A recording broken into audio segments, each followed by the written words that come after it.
I do. Oh, I good. do. I'm set now. Except Roger isn't coming through. He's on mute.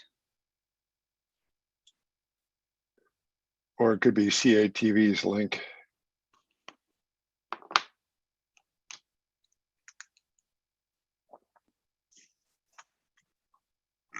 You hear me now? Yes. Okay, great. Okay, so welcome everyone. It is July 28th. It is 6:32 p.m. This is a regular select board meeting. This is a hybrid meeting. I am joined by Mary Layton and Herb, board member Mary Layton, and then our town manager Herb Durfee and his assistant Miranda Bergmeyer, and several members of the public here in Tracy Hall, and then other board members Marcia Calloway, Rob Gear, and Claudette Rouchou are joining us remotely. So I just added there. Okay. I should also confirm that as a hybrid meeting that we have provided access for anyone who's looking to get into the meeting remotely, and that we will today, because I can't see all of our faces, we will likely do roll call for most votes. Okay. So the first item on the agenda is the approval of the agenda. I move to approve the agenda. Is there a second? Okay, made by Mary, seconded by Marcia. All in favor, please raise your hand. Let's see if can we see all your hands clearly? Okay, great, thank you. Okay, great. So the next item on the agenda is public and select board comment. So we invite folks both in the room and online. This is wonderfully trippy to see sort of actually a very full meeting in both senses. Are invited to speak to any item that's not on the agenda. So, so would anyone like to speak for items not on the agenda? And so it's just like sort of the olden days. You can sort of, the mic will pick you up and you can just sort of sit there. Yes. And just name and locatable address. And yeah, I'm thank you. Nancy Osgood, 191 Futrell Road, and I would like to comment on the bread ovens at Barrett Meadow. I'm not very good at extemporaneous speaking, so I have written a letter to the select board, and I will give you a copy of it, Roger. So, dear select board members, let me say at the outset that I write as a concerned resident and not on behalf of the Norwich Historic Preservation Commission, of which I am a member. I am dismayed that we unnecessarily lost an important asset and bit of Norwich history when the wattle and daub portion of the aptly named beaver oven that Dale Heisler crafted in 1985 was removed. A new oven is now resting and curing on the foundation that Heisler built, thanks to the partnership between King Arthur Flour and the Norwich Rec Department and the work of volunteers. That Heisler's oven was not properly used and cared for after Suzanne Lupien stopped using it to bake her famous wood-fired bread, perhaps 8 years ago, is what I find so galling. The town failed in its responsibilities to care for its assets. I wanted to learn more about the oven's history and Dale, so I Googled Dale Heisler and found the July 23rd, 2017 article by the Valley News reporter John Lippman. He sketched Dale's life and wrote about the 50 people who had gathered at Barrett Meadow that day to dedicate a memorial plaque in his memory. From the article, I learned that Heisler had lived on Larry Lane in Norwich in the 1980s. And it was during that time that he befriended Truman Barrett, who owned the land that is now Barrett Memorial Playground, an asset of the town.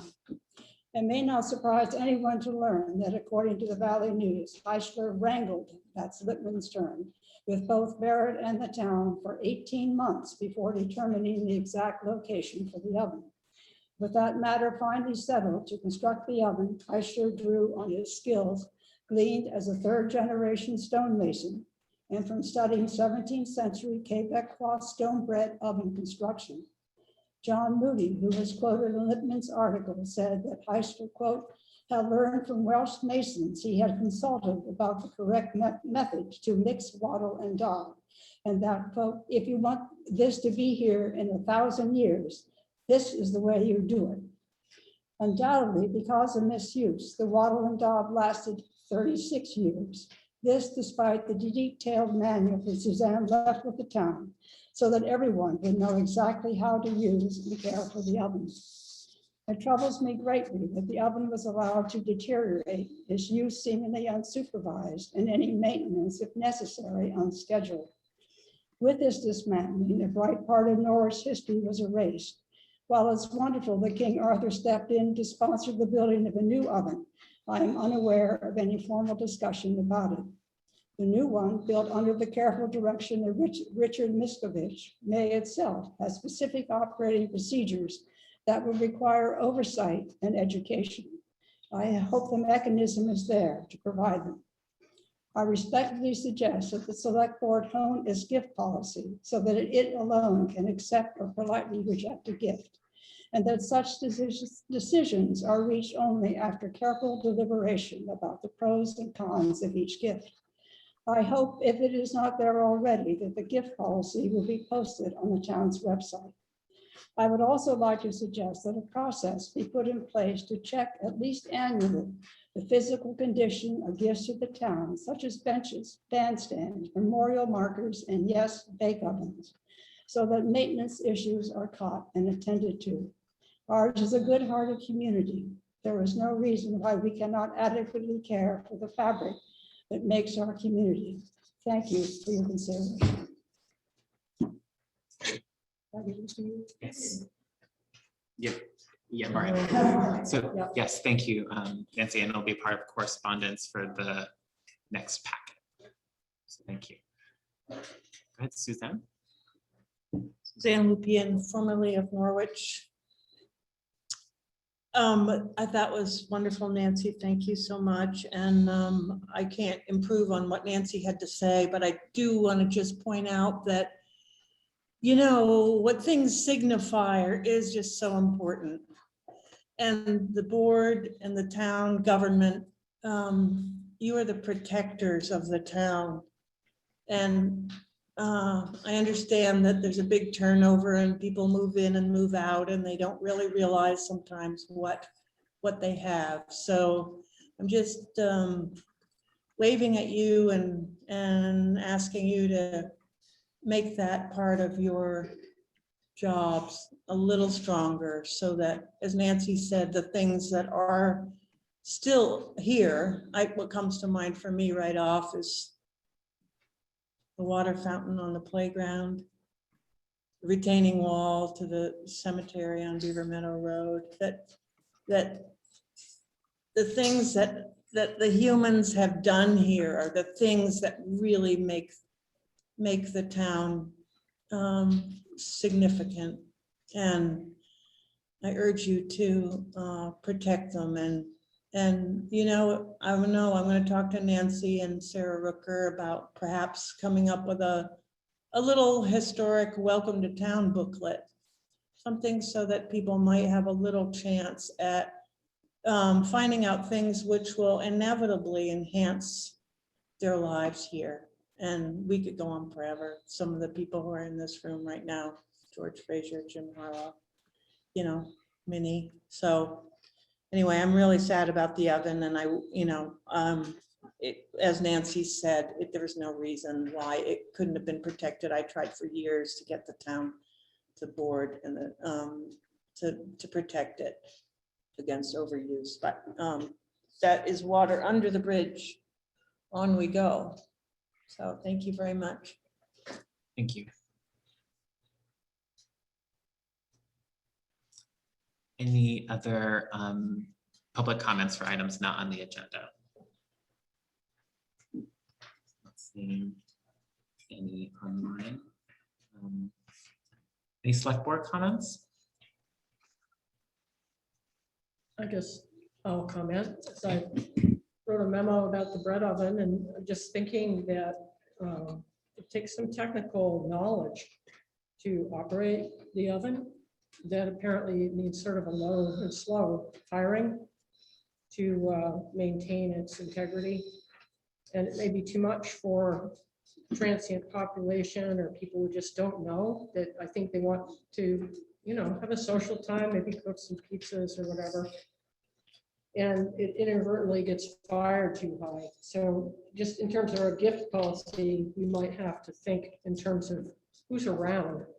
Or if we have a special historic gift such, because I think the bread oven does have historic and cultural significance, then it needs special monitoring.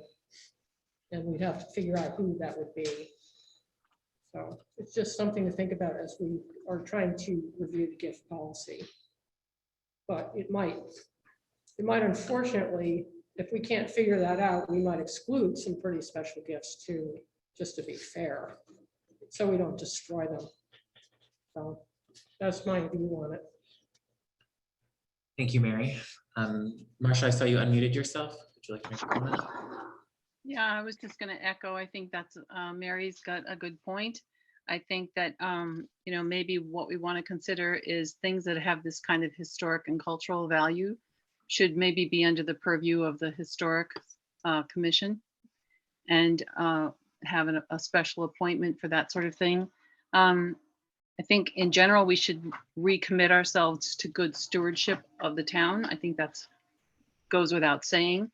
And I like the idea about having a booklet in terms of a historical welcome. And I'd like to see that on our website as well, because I think it sort of sets an expectation for the town and for new people who come here.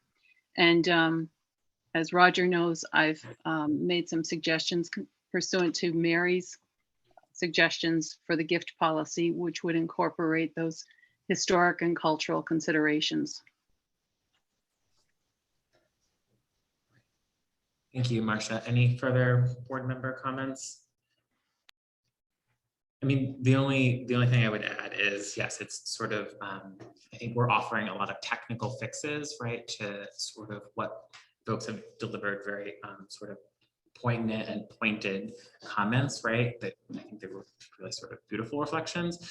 And we're providing technical fixes. I think our rec department similarly tried to provide a technical fix, right? And so what I will say is that, yes, having the ability to see the future in the present, right, is what we need to do. Is sort of, as Marcia said, what we need for our thinking behind our technical fixes, our gift policies, right? So we need to, recommit to the meaning and the intention that we just heard, as well as just the actual fixes on the ground, right? So, and yeah, seeing the future in the present when we write these things. So, so yes, appreciate that. Any other select board comments before we move on to the consent agenda? Thanks to everyone.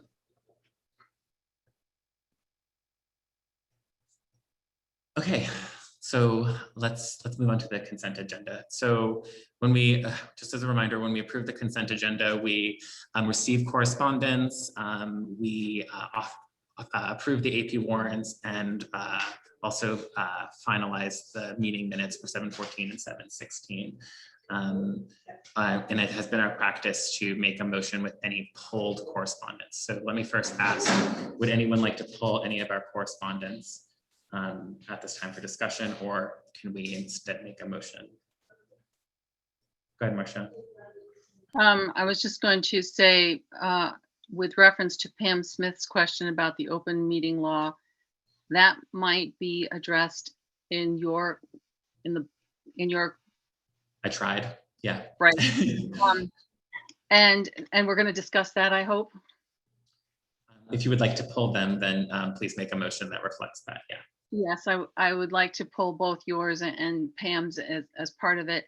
And also, I suppose the Mr. Torino question about Burton Woods, simply because I'm wondering when that's coming up. And so I'd like to discuss it.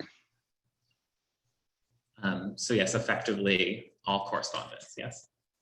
Okay. Why don't we make a motion to pull the correspondence, and then we'll enter in discussion of that correspondence, and then we'll make a separate motion for the other consent agenda. How's that sound? Does that make sense? So can I get a motion for the correspondence? I move to accept, to bring forward the correspondence of Pam Smith, Roger Arnold, and Jared Torino. Okay, is there a second? I'll second that. Okay, made by Marcia, seconded by Mary. Okay, discussion. Would it be helpful if I sort of just quickly sort of talk about my response to Pam Smith's response? Is that okay?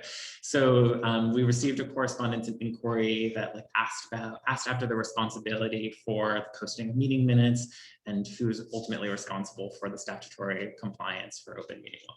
My answer was simply that it is the public body's responsibility for those meeting minutes, but because one of the designated posting places for that is on the website, it inherently involves some collaboration with town staff, right? And so there has been, I would say, a pattern of delivering meeting minutes agendas, but more significantly meeting minutes, sort of up to the deadline, right? Up to the final hours of the deadline, which is provides difficulties for staff's work. So in that, so I sought to acknowledge and answer a little bit of Pam Smith's question, which is the public body is responsible for the posting of meeting minutes, but they need to work with town staff to post on the website. We don't have the technical abilities to have multiple authors of that website at this time. And so I had suggested that on the third day after a meeting looks to be the deadline for giving those meetings, turning that over to Miranda.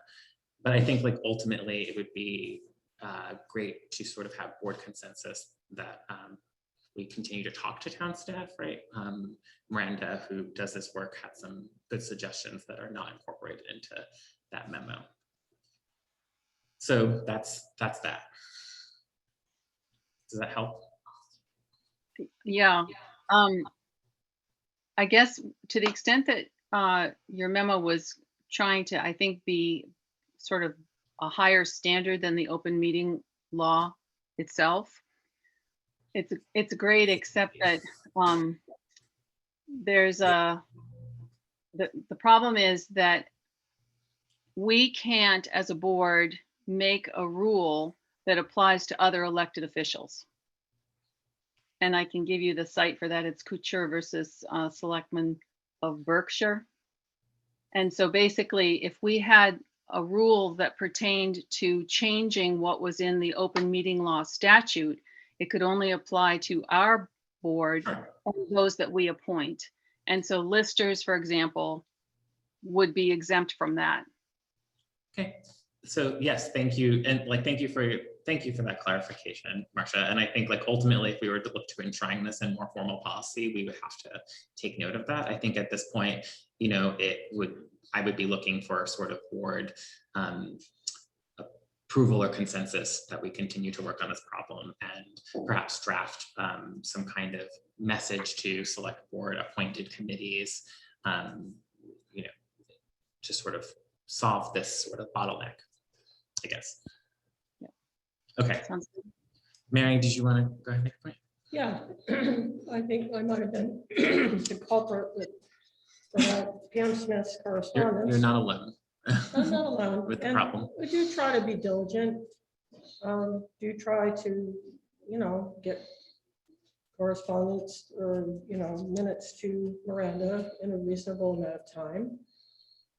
Not usually for a Monday meeting, not Monday night, although sometimes I have done it Monday night to get it in. It's more complex and wait. But also the 5 days also means a weekend. That means Saturday and Sunday. Really the last day, if you have a Monday meeting, it should be posted Saturday. Well, who's here on Saturday? Okay, and who's watching?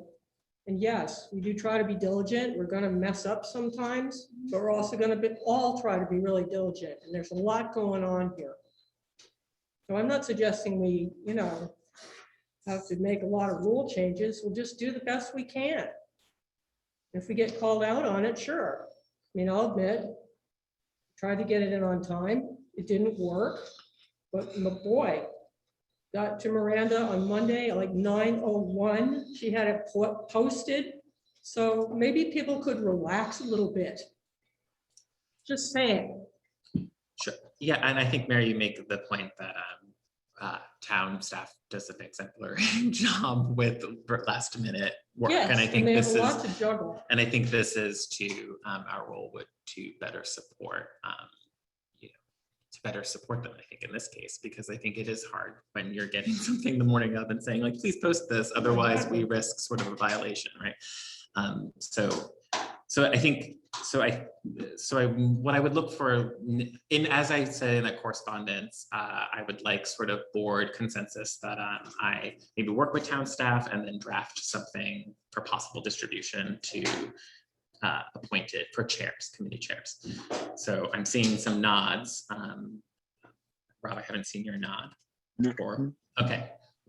Yes, great. So Mary, I haven't seen your nod. Yeah, no, okay. I like your Great. point of view. I'd We're all like nodding. actually to hear from Miranda, because I think the weekend, the fact that it's 5 days, not business days, also makes it awkward. Yes, Miranda proposed a chart.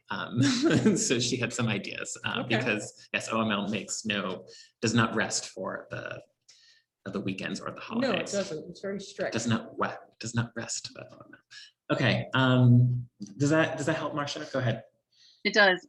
In the process of that, the thing that I don't know is, which I thought would be helpful to people as well. It says in the open meeting law that you're supposed to post it to a website if one exists. And that refers to a town website, I believe.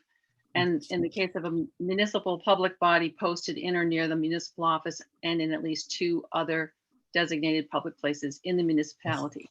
So I'm just wondering if we could specify where those are so that people would know where to look for them. Yes, and we previously have, and I think Herb is going to drop us some knowledge now. Go ahead, Herb. Usually For the that's record. part of your rules of procedure, but it's the post office, the town clerk's office, the outside bulletin board outside Tracy Hall. Those are the 3 physical locations. As a courtesy, and it's only a courtesy, it's not a required spot, but we do the Norwich listserv and our what we call our worldwide email list, and then obviously the web page. Okay. Go ahead, Maybe Marcia. we could maybe post that on our website or something someplace so that this is where you find things. Sure. Yes, it is a little perverse if you see on the website to go look physically somewhere else when you could see it at the website. But yes, I understand. Covering all bases, belts and suspenders. Yes. Okay, so any further discussion on this, or can we move on to the other? Go ahead, Rob. Yeah, let's see, am I coming through yet?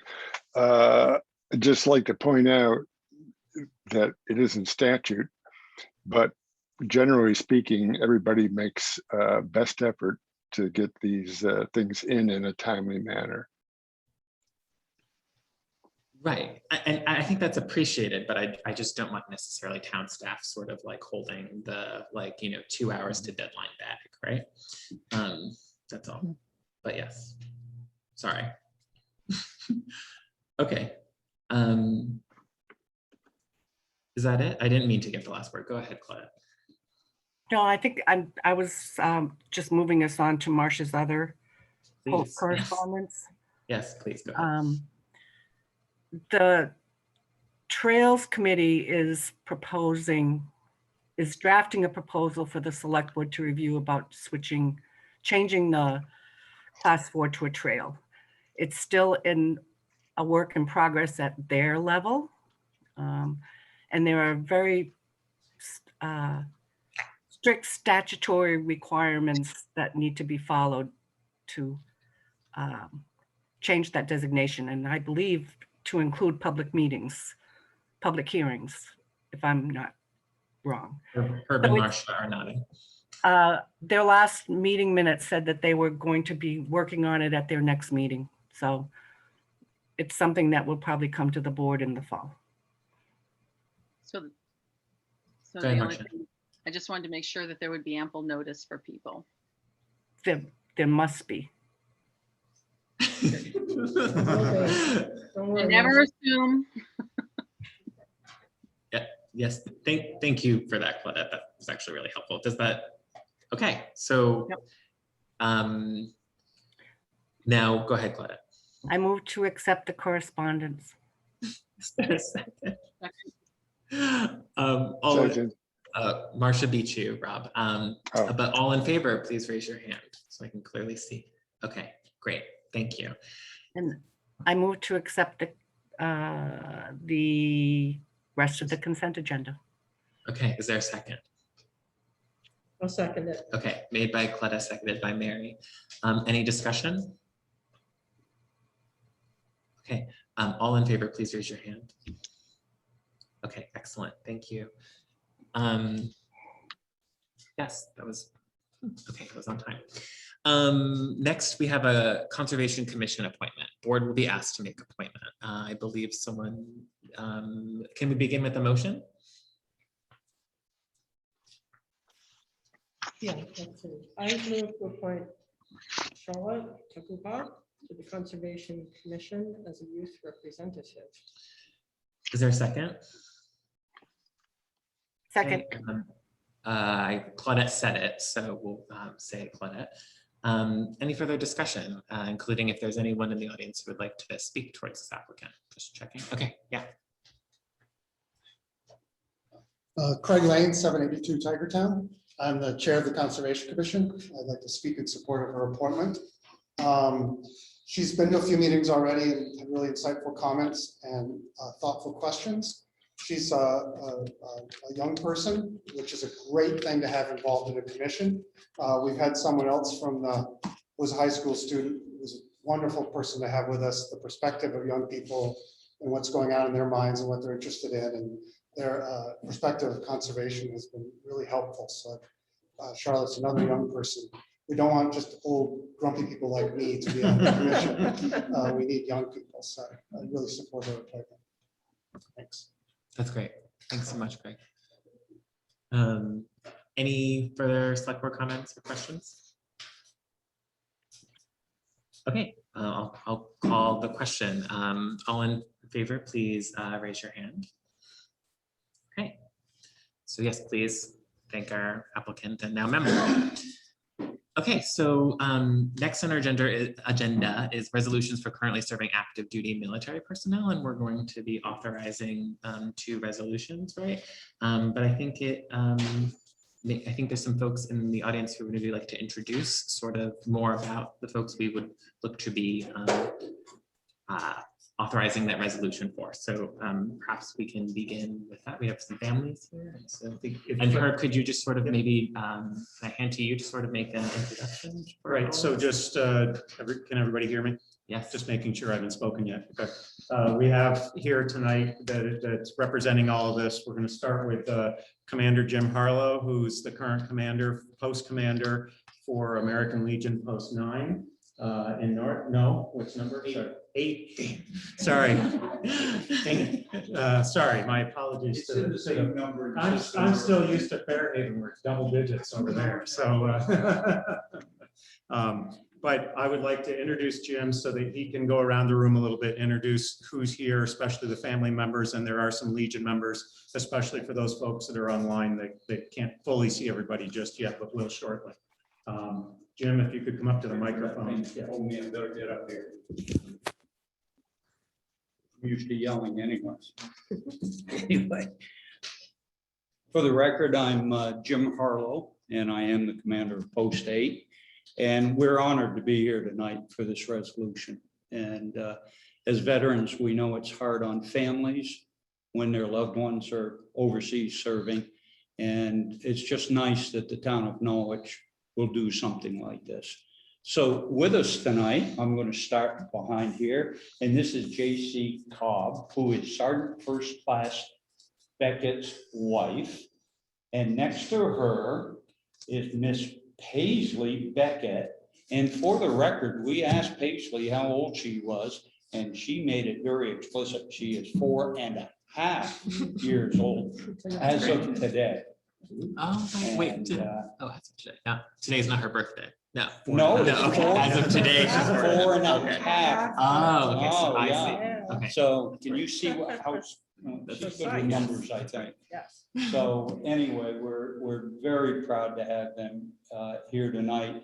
And next to them is Minnie Slater and Tom Slater. And they live in Beaver Meadow. and their son is specialist, 4th class Tom Slater. And he is also serving overseas. And once again, we're very honored to have them here. And it is a hard thing. It is a hard thing on the families to have their loved ones gone for a year or more. And in this modern day, sometimes they get deployed 2 or 3 times. So, and behind them with all the hats are just veterans and legionnaires, and the man behind the camera is a legionnaire. And I think everybody knows Demo and Gary DeGosta and Bill, with Bill's a secret agent man. And then Jim McGuire and George Frazier. And should I say Richard Newgas? He's camera shot. And I will turn it over to you for the resolution. But in closing, I'd like to publicly thank Herb for kind of guiding us through this process. From all I can tell, this has never been done for any soldier in the town of Norwich who are overseas. There was a letter in World War II explaining what people were doing where they were, but it wasn't a resolution. It was just a letter written, and it's about 4 pages long. And Korea couldn't hear or find anything, and Vietnam absolutely not. And so it's very nice. We appreciate it. And with that, I'll turn it back over to Herb. And basically, why don't you wave at the man over there? Because maybe Daddy will see that somewhere. We understand it's going to be on YouTube. Right, so just so you'll know, the meeting is recorded. We can basically upload it and even send you a link to each of the families. So if you want to yourselves send it as some form of surprise or something, or even if they have the time that you can't connect with them, if they can get to YouTube, we can give you the link there and they can just, look at this in their own time. And we can also compartmentalize it so you don't get the meeting that you just listened to for 45 minutes. You can just get right to the point of where we're at now. So if you want the whole thing, we can do that, but we can also compartmentalize it. Once again, thank you. Yes, thank you. And so perhaps it's appropriate that I do my sort of best public speaking by reading the resolution, and then I'll take a motion. Is that good? How's I that? believe there's 2. There are 2 resolutions, yes, and so I'm happy to read them. Yes, and we have these the resolution here that Herb has prepared for us. Thank you, Herb. And they don't yet have our signatures, but we will sign them and we will get them to you folks. So this one, I'll read them both. Be it resolved that the Norwich Select Board expresses its appreciation for Specialist Thomas Slater, a resident of the town of Norwich who is deployed overseas as a member of the Vermont Army National Guard. This resolution expresses appreciation for SPC Slater's willingness to serve the town of Norwich, the state of Vermont, and the United States of America through military service, show the dedication and commitment to leave family, full-time employment, and other community service through his deployment, sacrifice personal aspirations at an even greater level through his time of deployment, and devote time and energy in addition to family, work, and life needs in his military service. The town of Norwich is blessed to have a citizen like SPC Slater, who is willing to show the sacrifice and dedication needed for military service that requires so much time away from family, work, and community. And also be it resolved that the Norwich Select Board expresses its appreciation for Sergeant First Class Robert Beckett, a resident of the town of Norwich who is deployed overseas as a member of the Vermont Army National Guard. This resolution expresses appreciation for SFC Beckett's willingness to serve the town of Norwich, the state of Vermont, and the United States of America through military service, show the dedication and commitment to leave family, full-time employment, and other community service through his deployment, sacrifice personal aspirations at an even greater level through his time of deployment, and devote time and energy in addition to family, work, and life needs in his military service. And again, the town of Norwich is blessed to have a citizen like SFC Beckett who is willing to show the sacrifice and dedication needed for military service that requires so much time away from family, work, and community. And both of these are resolved on July 28th, 2021. Okay. And then how about I take a board motion and then I'll invite any further discussion. Go ahead, Claudette. As a veteran, I am happy to approve, to move to approve the resolutions included in the select board packet expressing appreciation for active duty military service members, Robert Beckett and Thomas Slater. A second. Okay, it's made by Claudette, seconded by Mary. Any further discussion or any other comments? Or any public comments? I see some folks. Go ahead, Linda Cook. Thank you. Sergeant First Class Robert Beckett. Specialist Thomas Slater. I am proud of both of you for your service, both abroad and here with your families. I wish you all well. Thank you very much. Thank you, Linda. And yes, thank you. Thank you everyone for being here. And any further, if there's no further board comments, we'll vote, right? Is that right? Mm-hmm. Yeah, go ahead, Marcia. Oh, you're on mute though. You're on mute. We missed it. Yes. Sorry. May we sign them in blue ink rather than electronically? Yes, we will. Yes, Herb has taken that into account so that we'll see our real signatures. Okay, so all in favor, please raise your hand. Okay, great. Well, thank you so much. Thank you so much for everyone for their service and for being here. And thank you to Herb for his work. And yeah, anything further? No, just mostly the Legion for and the Legion holding me up to get this to go forward for you folks. It really wasn't me. It's those guys that, okay. that did it. And we admit we're not the easiest to work with. That's for sure. Especially the big ass. We agree. Well, Thank you, town council. yes. Yes, Thank and we'll you for your and service. yes, thank you to you and your families, and we'll get these to you with appreciation. Okay, and you're welcome to hear an interim report from the Child Care Committee, but if you're looking to leave, that's okay too.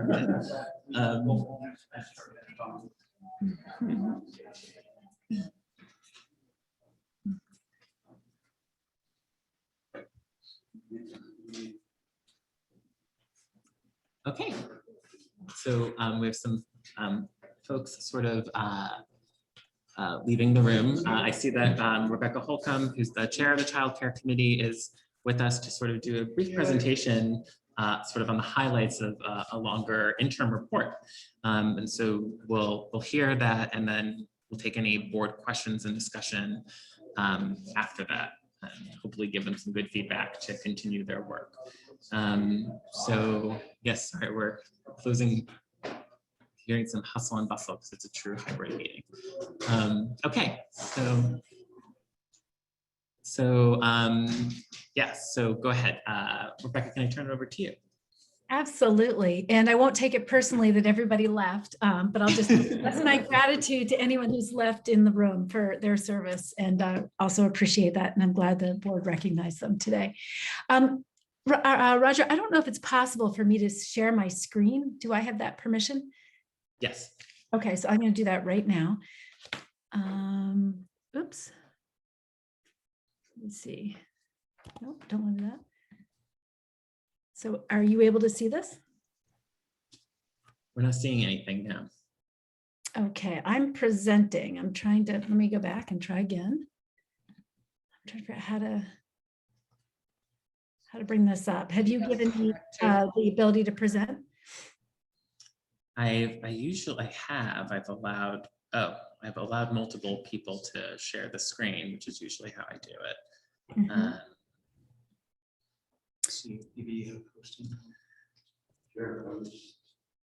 Last time I just presented and it let me share. Let me see. Hold on a second.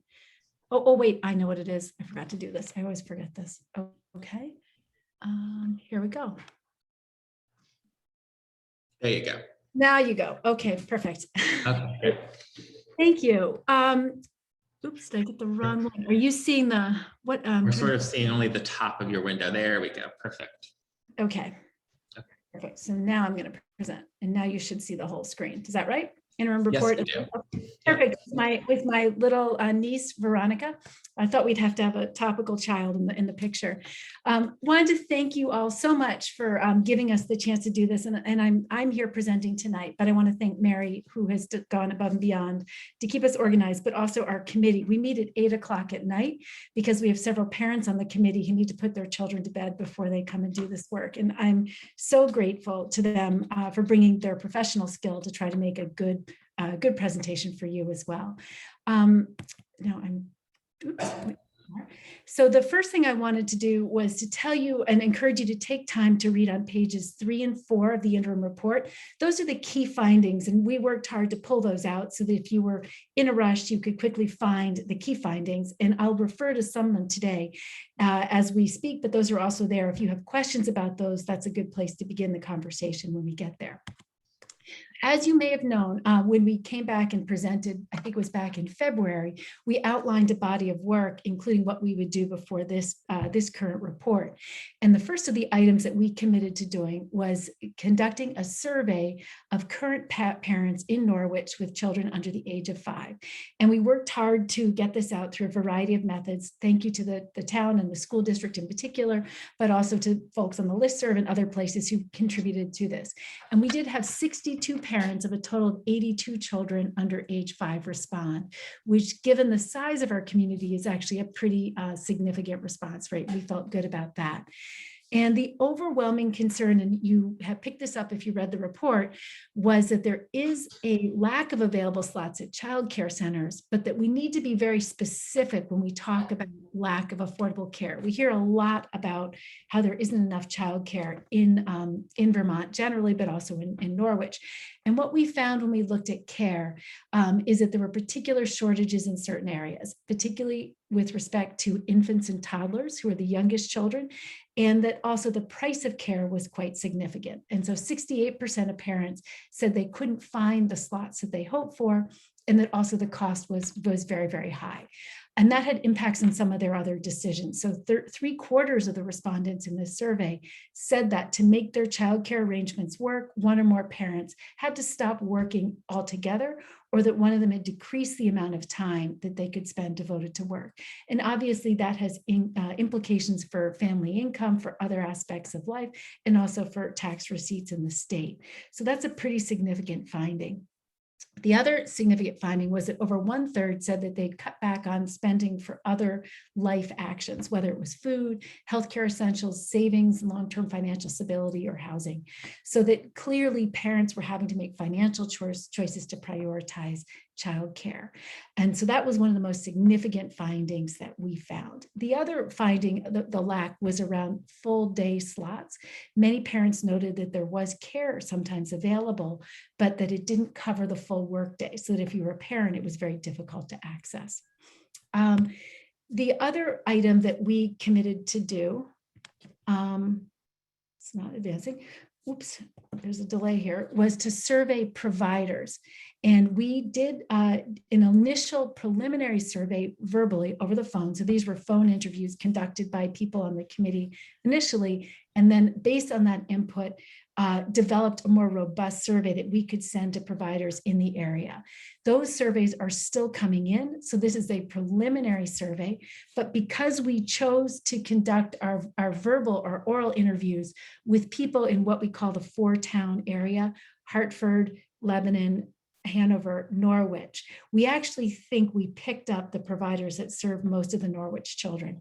And in fact, some of the providers who are responding currently are providing us with a lot of incredible and rich textured information, but they're also telling us that they have no Norwich families enrolled.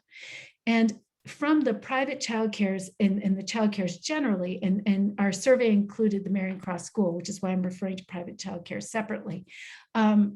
What we heard pretty consistently was that there is an acute shortage of staff. In fact, programs did not talk about competing for children. They did talk about competing with other programs for staffing, and that the shortage of staffing was limiting the amount of slots they were offering, and in some cases even driving proposed reductions in slots and availability of childcare, particularly for the youngest children again.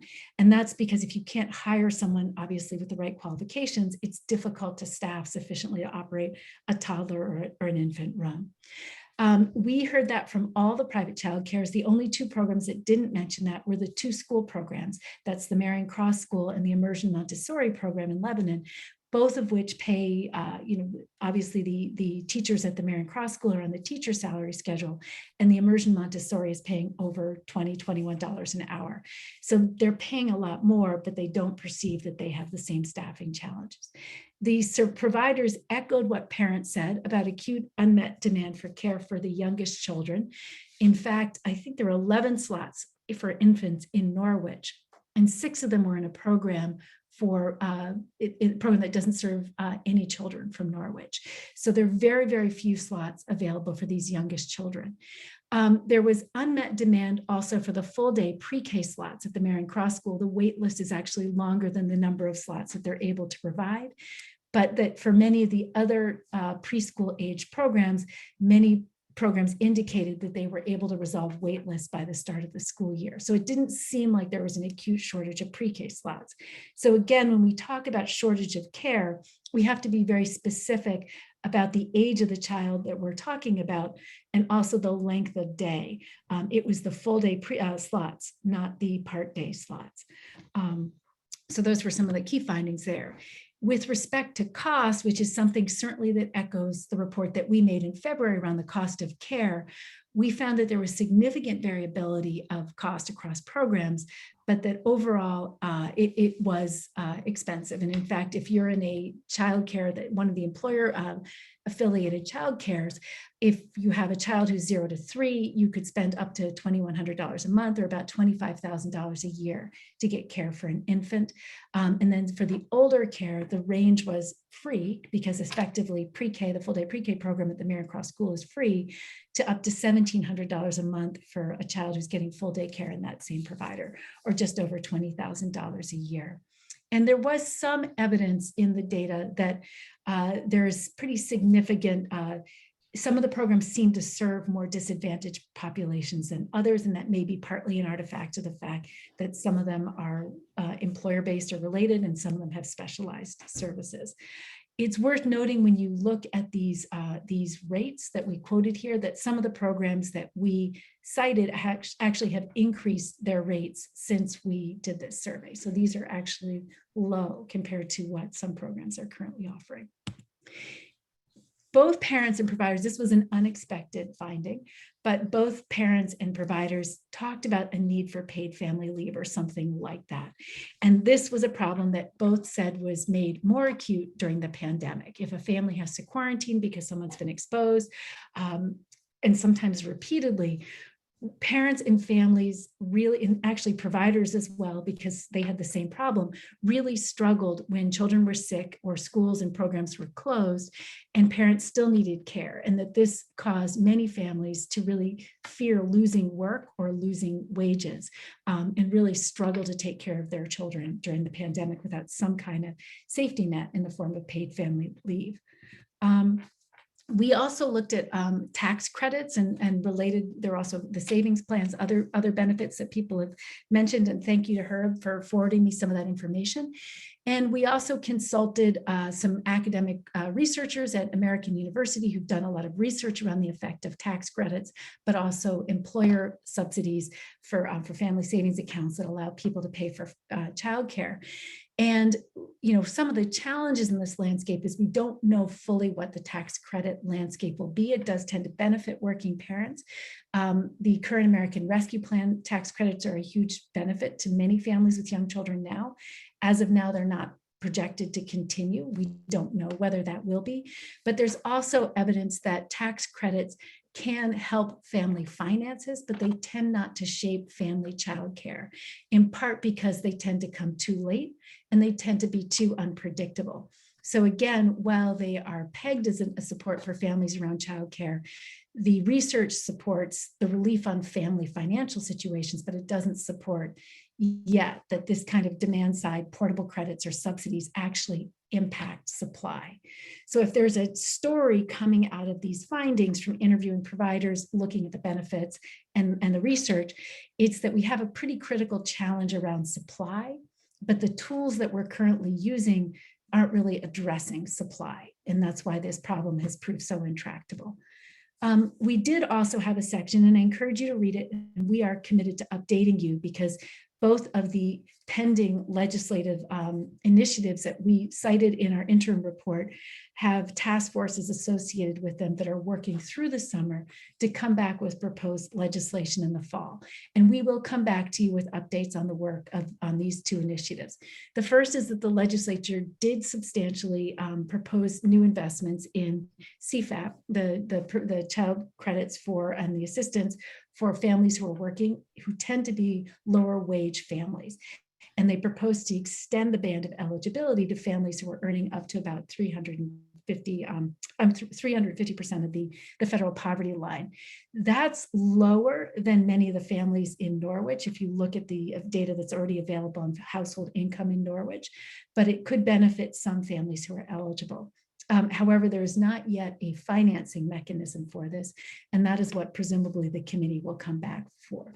The other thing they did do is they invested in supporting tuition support and loan forgiveness for childcare providers. And childcare providers have significant education requirements to run their businesses, but they are not compensated well.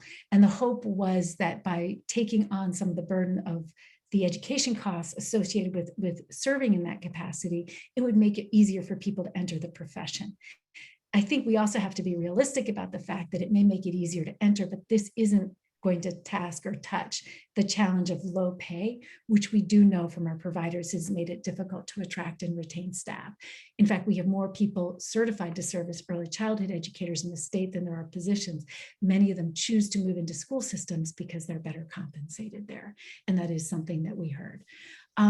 The other issue that we want on your radar, it's not directly related to childcare, but it does have a potential impact, and it's unclear exactly what, is that there was a study done several years ago that looked at the extent to which the education funding formula adequately provides or supports communities that serve a disproportionate number of families that are economically disadvantaged or learning English, or maybe who live in very rural areas where they don't have the scale to afford some of the kinds of programs that we in Norwich are so lucky to benefit from.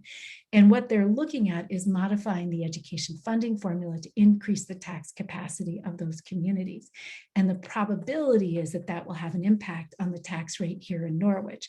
And what we did share was the preliminary modeling done by JFO. And as you know, if you've been watching the legislature, what goes into the sausage machine isn't always what comes out the other end.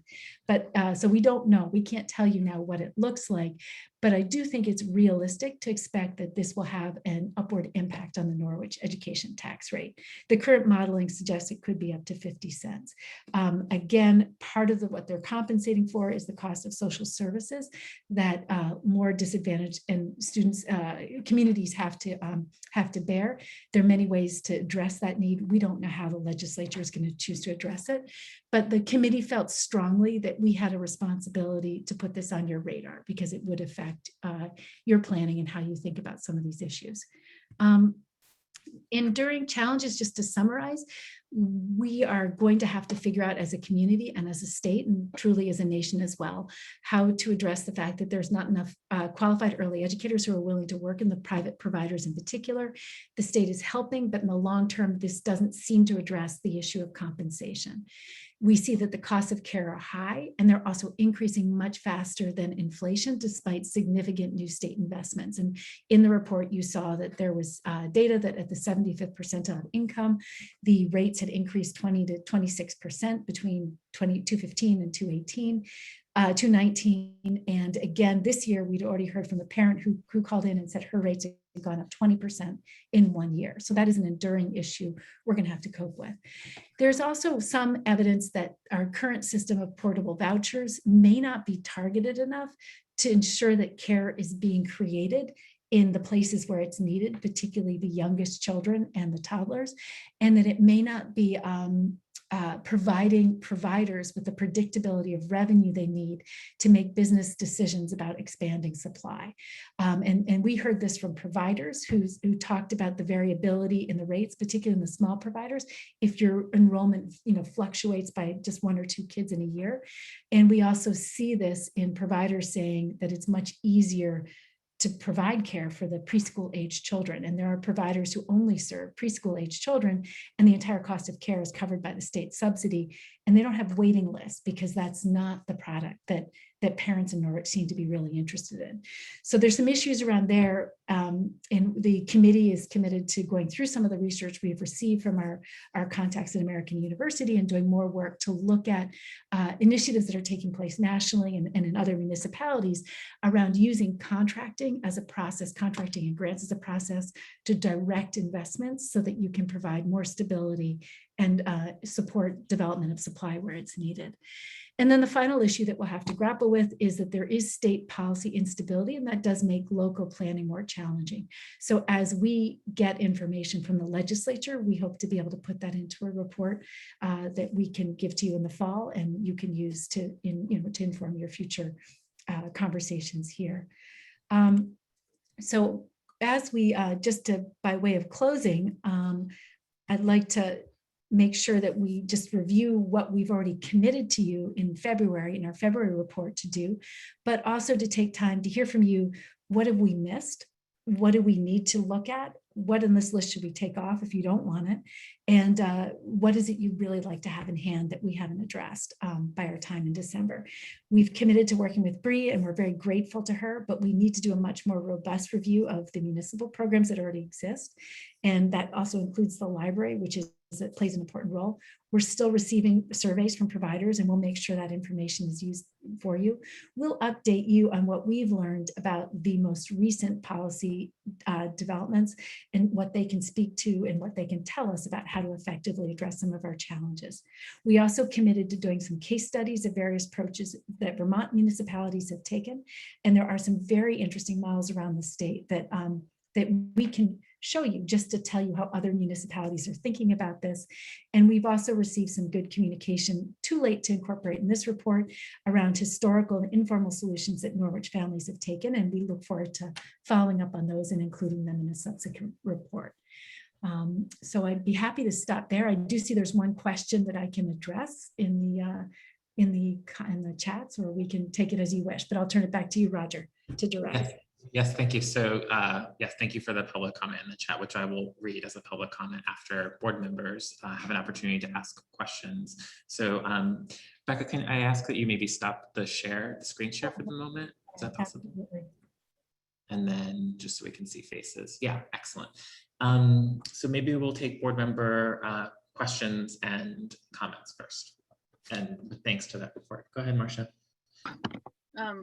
My comment really is, this is a nationwide problem. The state hasn't figured it out. Nobody's figured it out. But there's loads of people who have successfully historically navigated this. And so I think that Mary's memo and number 5 of the next steps is really the focus that I would like to see picked up, because I don't see this as,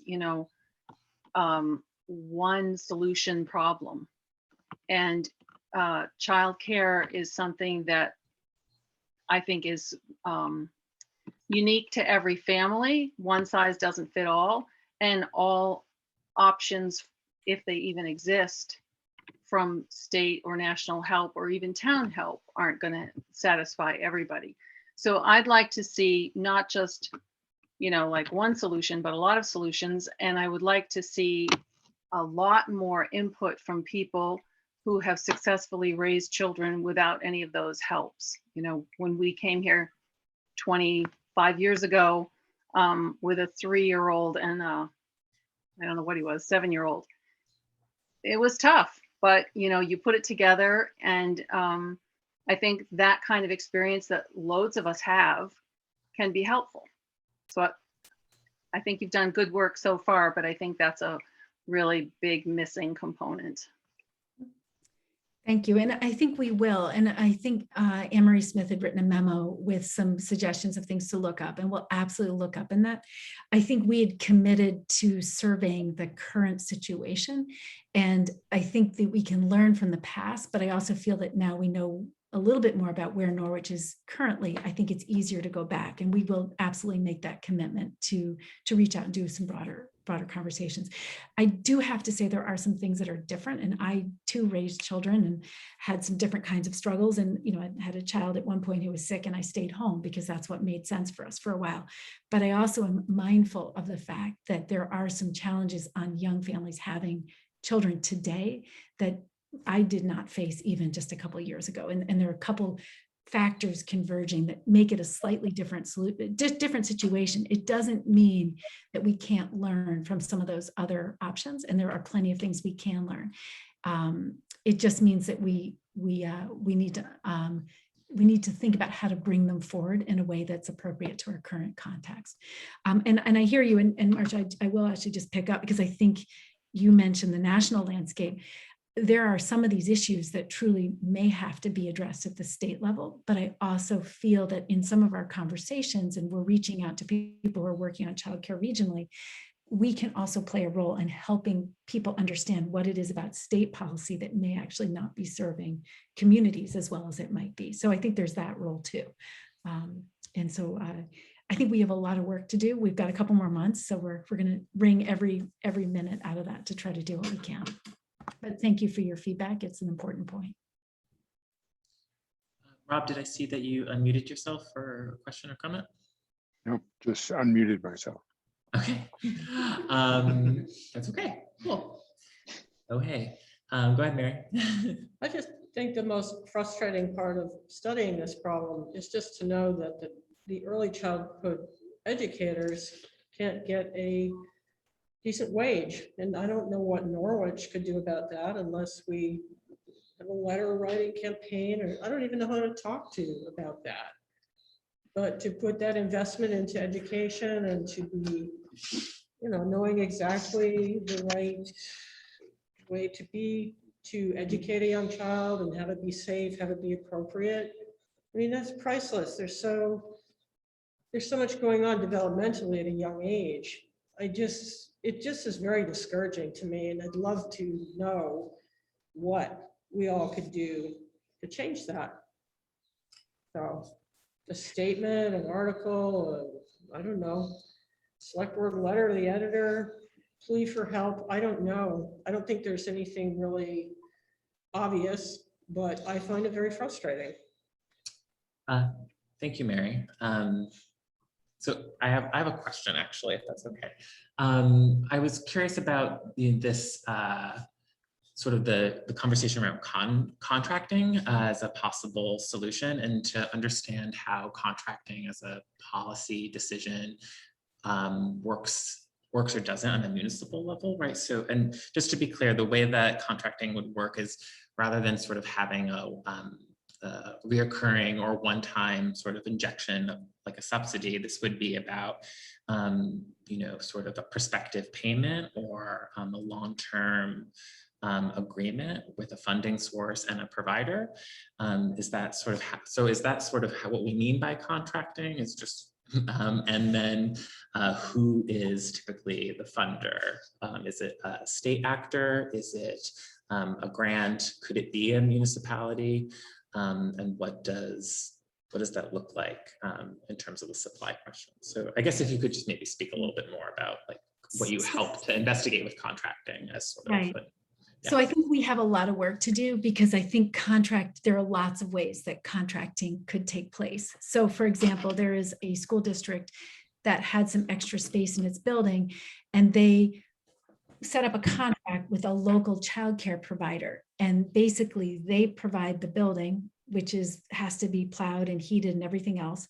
And they push in the pre-K, and the childcare provider provides full day care for 0 to 5-year-olds on that site.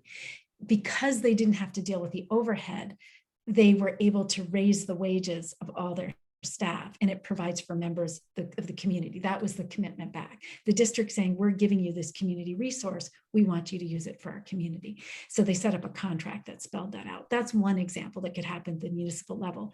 It could be contracting with, and I think you already do something similar where you've given some money to the Norwich Child Care Center to do an after-school program at various points. It could be saying, we're going to give you this sum of money, and it can only be used on Norwich students in this context. The challenge that we have in Norwich is that we have a lot of wonderful childcares in Norwich. In Norwich, only 28% of the slots are for Norwich children, just to be realistic. So it's our providers serve the larger area. And you get into an issue there where people want to know if they're paying for it, that it's going to actually help someone from their town. So that's why you had to have a contracting relationship. Other states, Vermont has leaned into portable vouchers, and there's some advantages to that because it allows people to take the child care voucher to wherever their child enrolls. But what we do tend to see is that you can have a situation where if a provider only serves, for example, 3 to 5 year olds, they might take the Act 166 funded children, but we have a child care provider here who mentioned to us that they're one of the only ones that provides infant slots. And as they've lost the pre-K students to the other programs, they're no longer able to provide those infant slots because their business model depends on having older children to cross-subsidize and cover some of the overhead costs.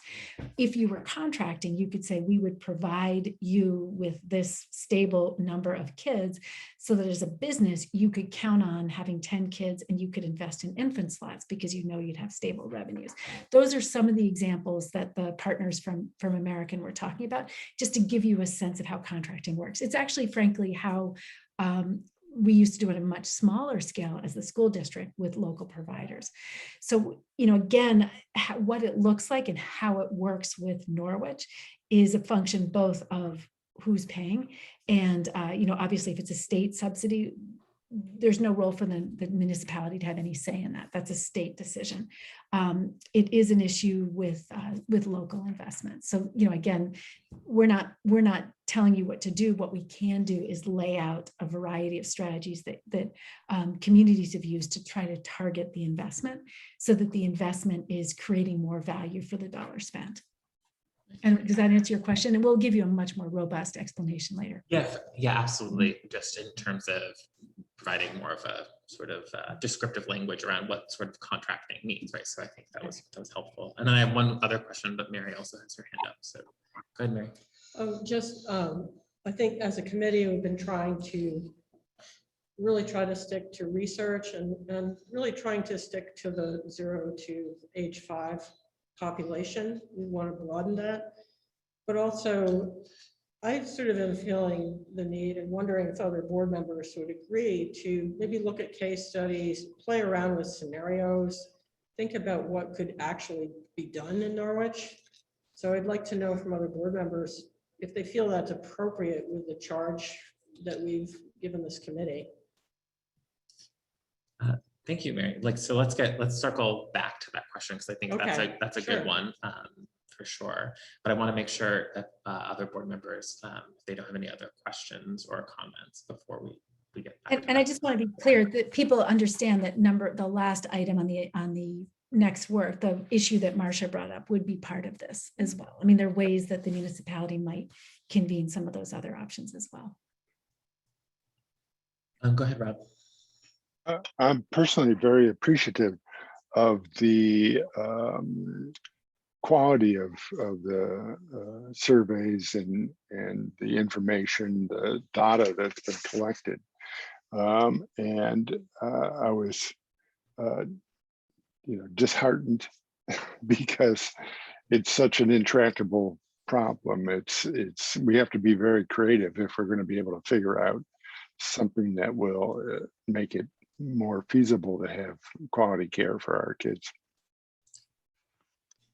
Yes, it's a problem, but it's also a public good, right? So if we start seeing this as like, sort of a board who is looking to provide some if not just research, some possible solutions for a public good, or at least that's how I see it, then we might take on some enthusiasm potentially. So to that end, my other question is, I know that one of the, I think perhaps it's just maybe to sort of persuade some folks that it is a public good, or at least maybe it's an economic consideration, economic development consideration.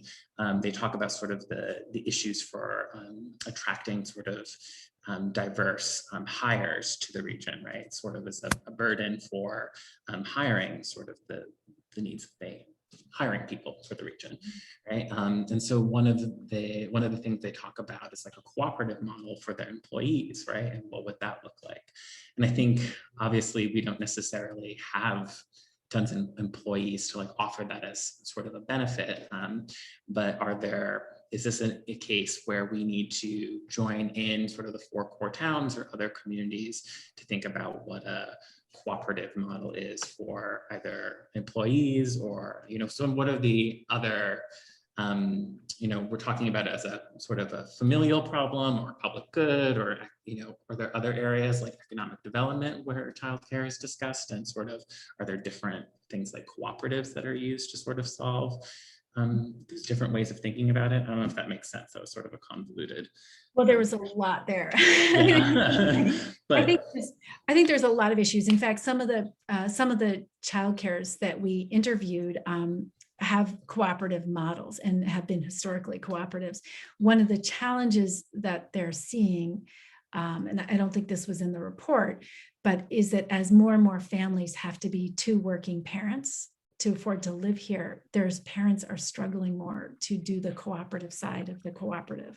And so there's been less involvement. So they're looking at new ways to work with parents and meet some of those needs as well. Yeah. And I think it is true that, one of the issues that came up, which wasn't part of our survey, but people kept mentioning, was housing, that's a real barrier, frankly, to recruiting staff, because they frankly can't afford the real estate given the wages that they're earning.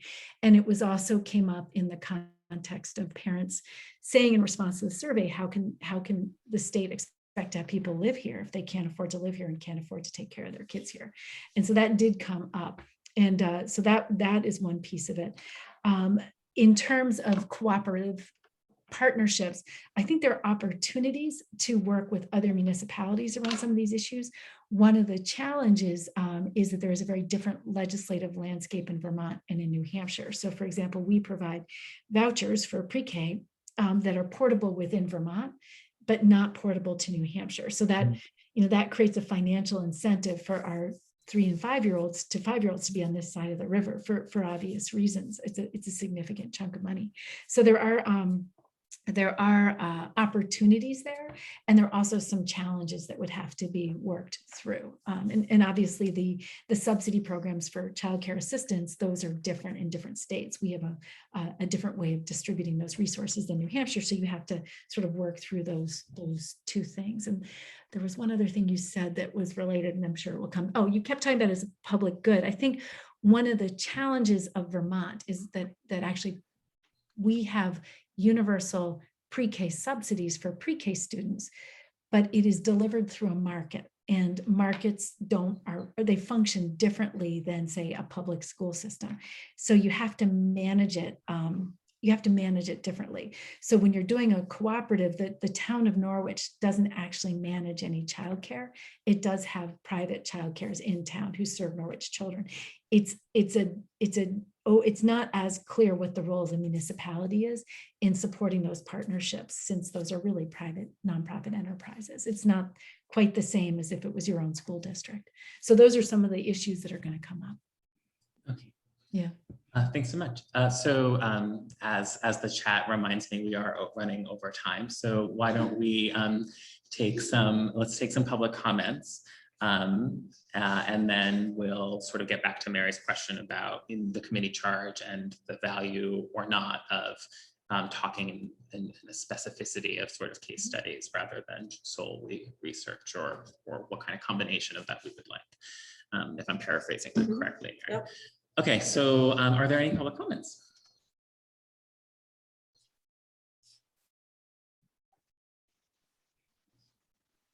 And so for folks who are participating via the Zoom, you just raise your hand button on the bottom.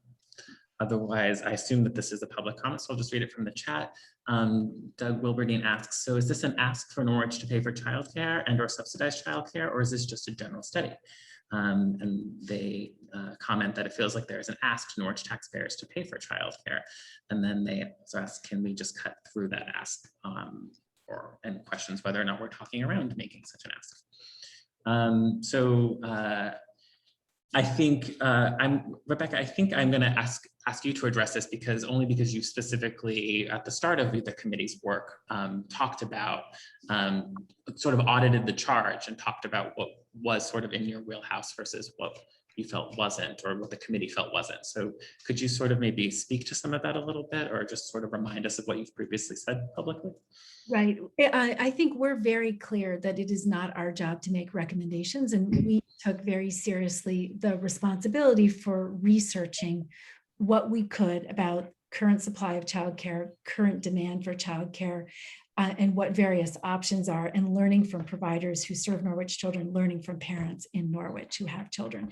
So what we are trying to do is provide you with information as well as information on best available research. We actually feel it's your job to figure out what to do with that.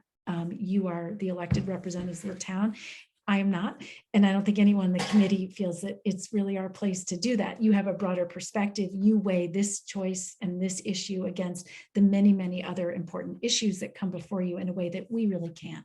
So our goal is to give you as much sound information and a set of examples that cannot all be done deliberately so that you can see what your options are, really is a way of helping you evaluate the trade-offs of different options, including doing nothing.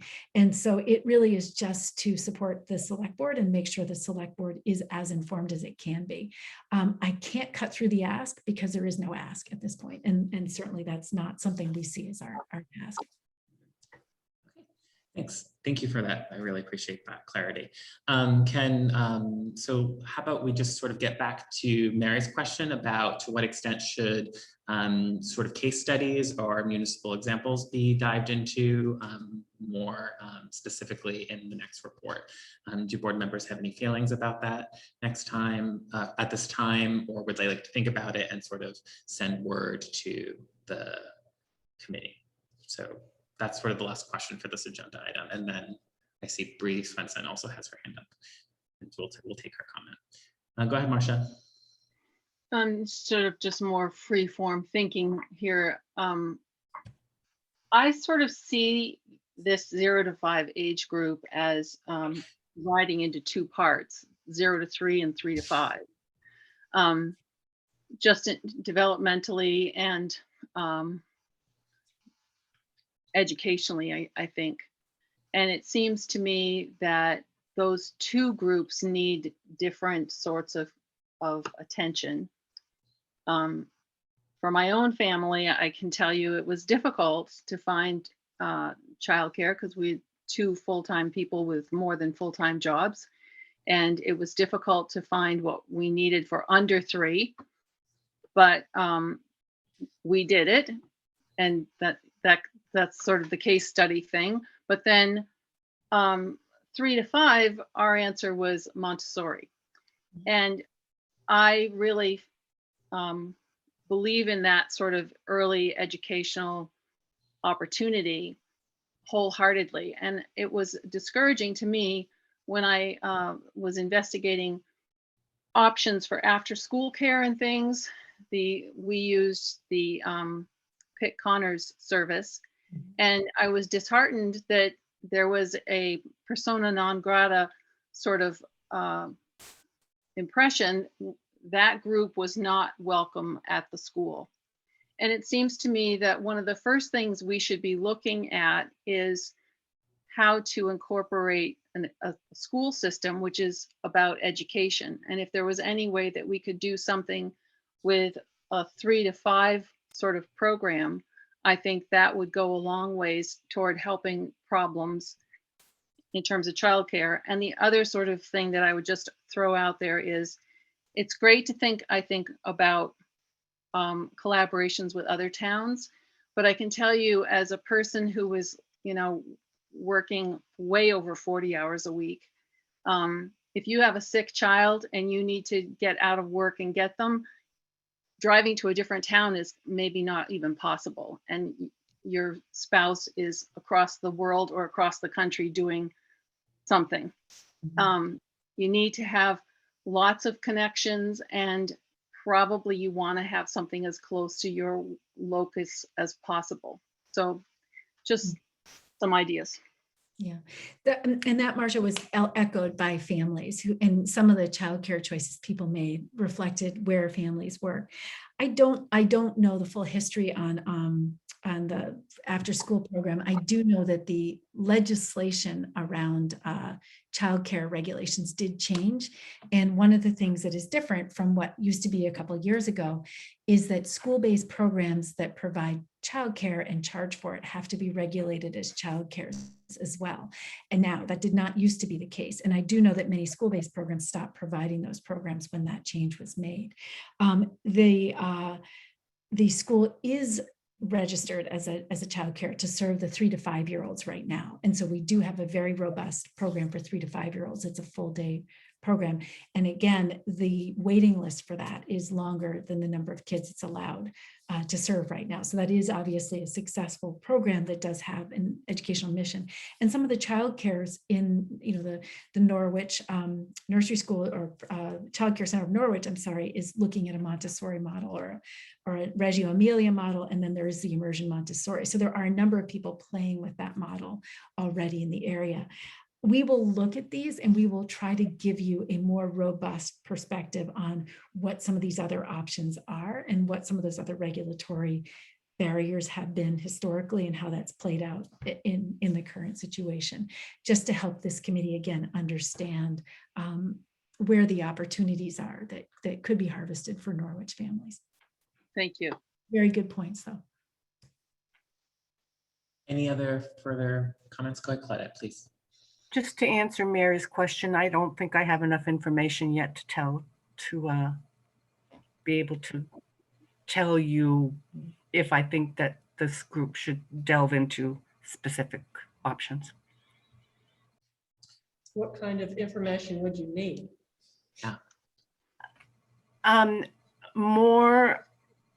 Just more info. I've never had to deal with childcare issues. I would be interested in reading what other communities have done, Vermont communities especially, before I could say, yeah, go investigate this option a little bit more. I just need more info. Claudette, would you find case studies to be informative? Because that was my feeling, was to, they might be, I thought they might give you some insight on what to do or not to do. I don't know, because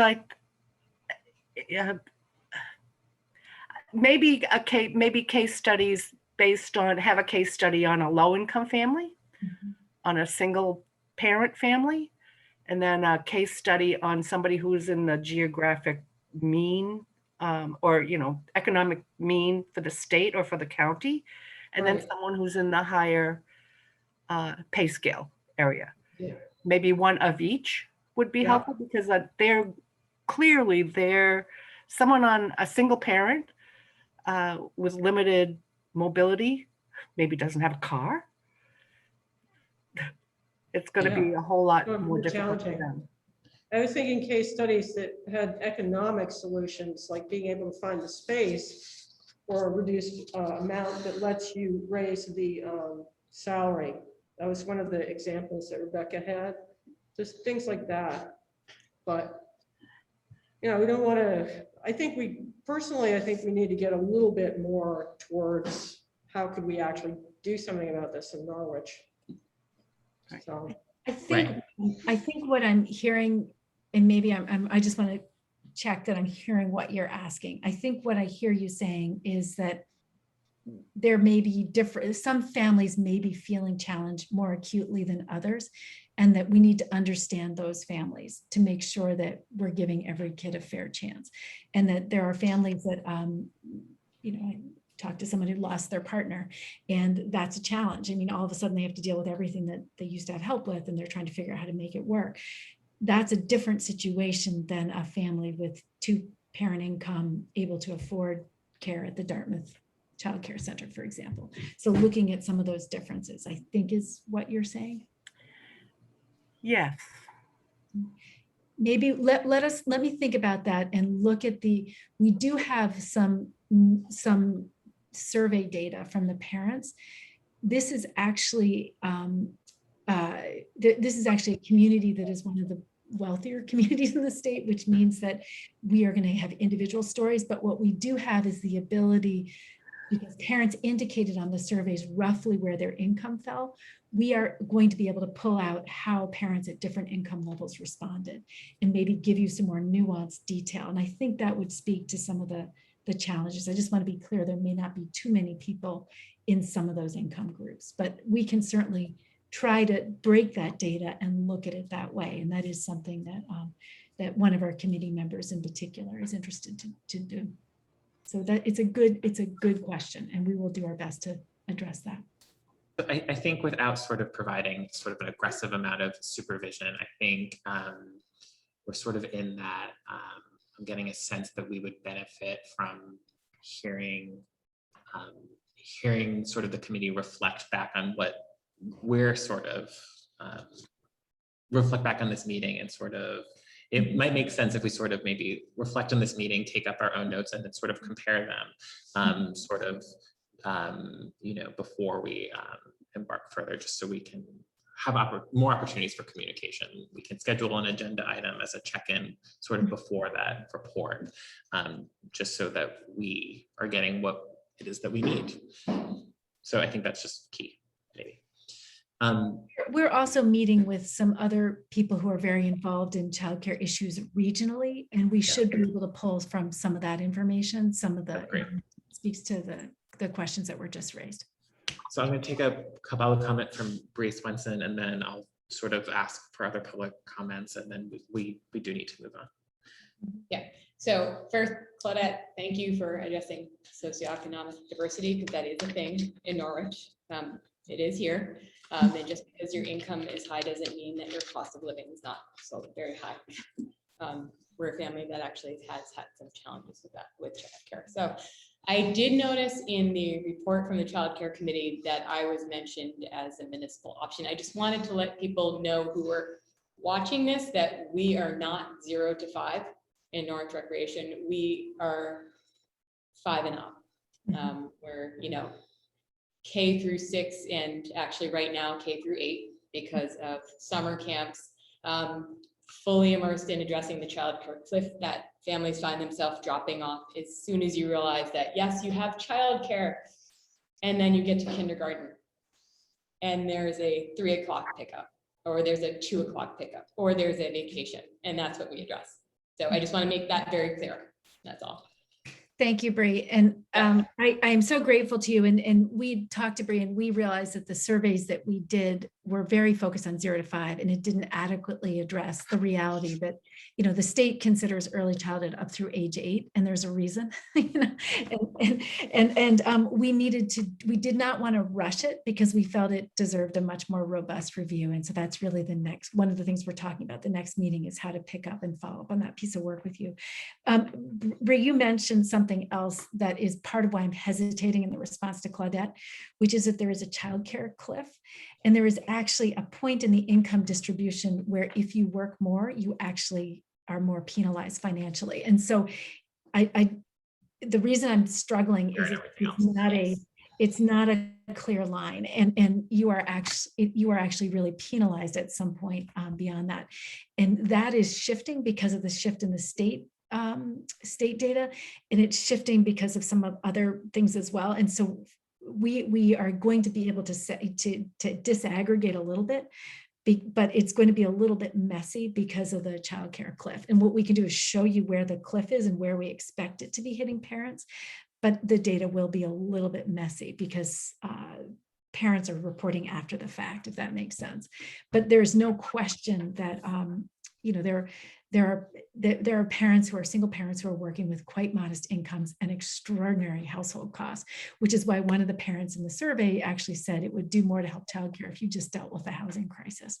Some people, because that's their biggest ticket item. So there are families in Norwich who are really struggling to hold on here, and we want to be very careful about that as well. Okay, thank you, Bree. Yep. Thank you, Rebecca. So I think we should move on if that's okay. Thank you so much.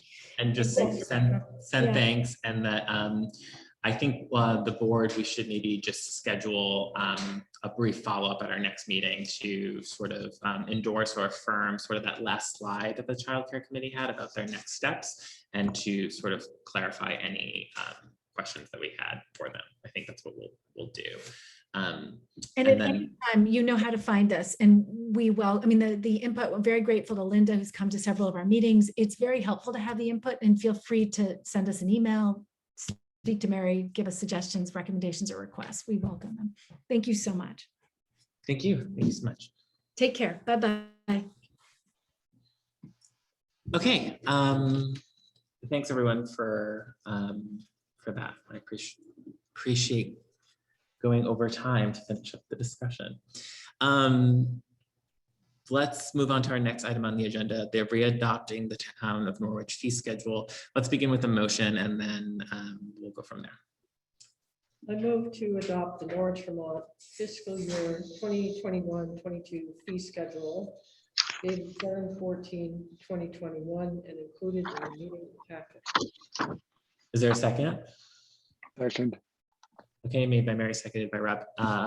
Any discussion? So would we like to hear a little bit summary from Herb, or would we, or would folks like to have let's hear from Herb. Herb, can you sort of, this is very familiar to us. It doesn't differ from last year fairly at all, right? So. It pretty much is the same thing as last year. The only thing that I updated was the Tracy Hall information that was on the second. It's in the second tab of the spreadsheet, but at the tail end of the handout that has draft stamped on it. Just a reminder for board members, and especially for Marcia, who hasn't been here before, what I've tried to do last year was to create a fee schedule that would become the familiar, if you will, for all of our fees in town. Something as for instance, when you talk about having something regularly up on the web page, this is the type of thing that we would see there. And what I try to do, the impetus for doing this is to have the board review it once a year for its approval with various updates. So the department heads have basically looked at it. We've just had this on board for a year. Right now, everything seems to be the same in terms of, because we did do some major updates last year. All I did was to update the Tracy Hall related information for how we come to the conclusion of staff time and the value of the use of the gym as for instance, in some of the meeting space rooms. So it still is familiar, but again, I'm looking to have this adopted on an annual basis, and this is the time frame that we usually do that.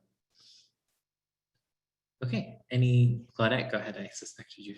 Go ahead. Yeah, there is a reference to the rec field fees, but they're not attached.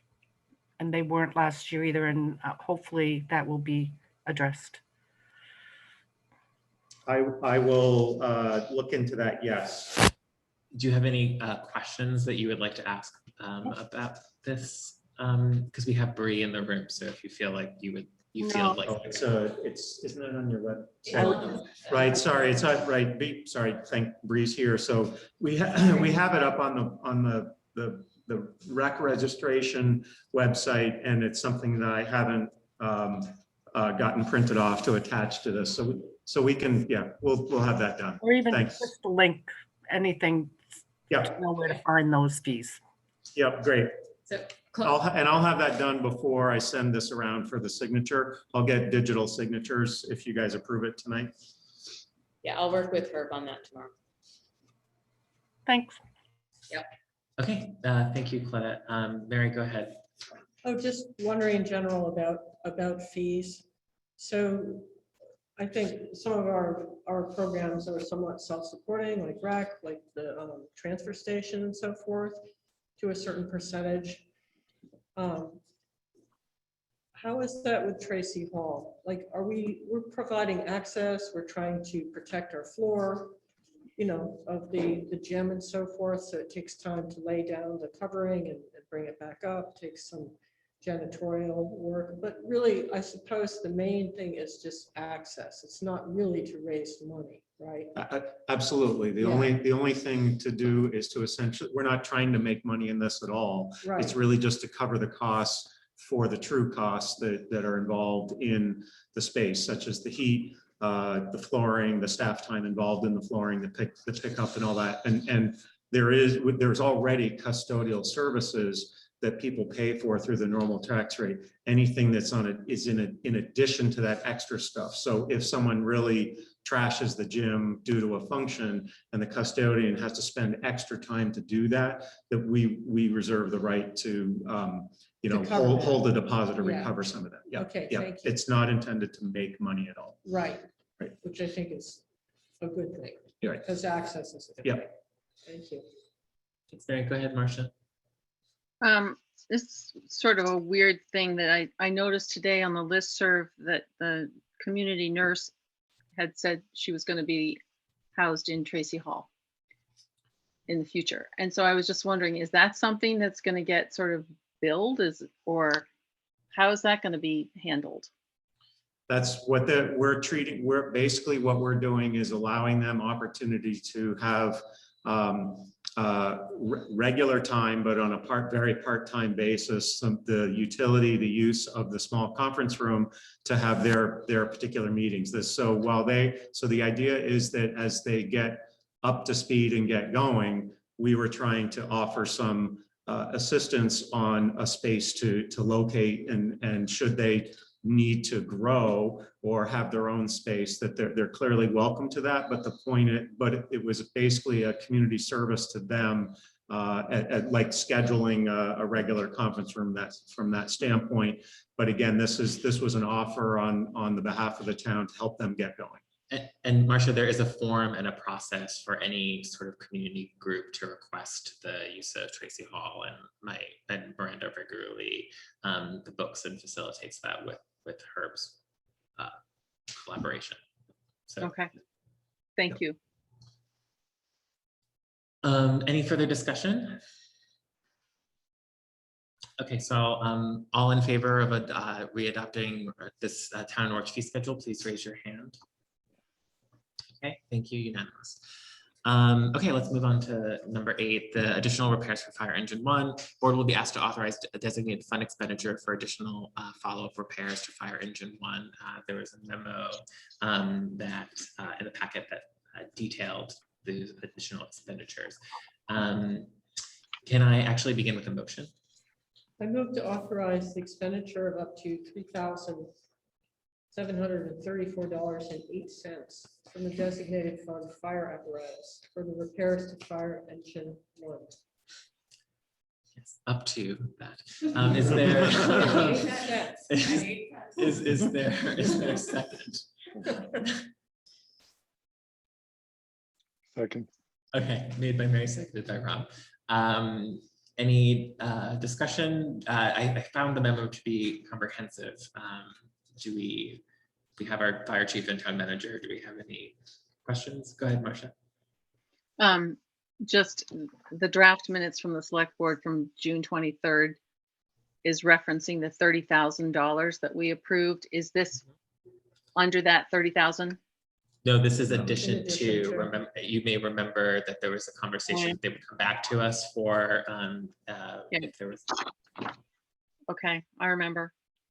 yeah. I have to ask, is it cheaper to rent a fire engine? Just a small question, Marcia. That's not even a possibility. Maybe we could have a 3D printer. I would like to say that might be a future agenda item. Is that okay? Marcia, you're laughing. You do a big question. Okay. All right. We should buy one and rent it out if this is an opportunity. That'll be fun. Well, I think it's reasonable because they, they had identified the problem with the springs. They didn't have an estimate at the time. And the fire engine's all taken apart. So to me, it's just reasonable to get the springs fixed and spend the money. So.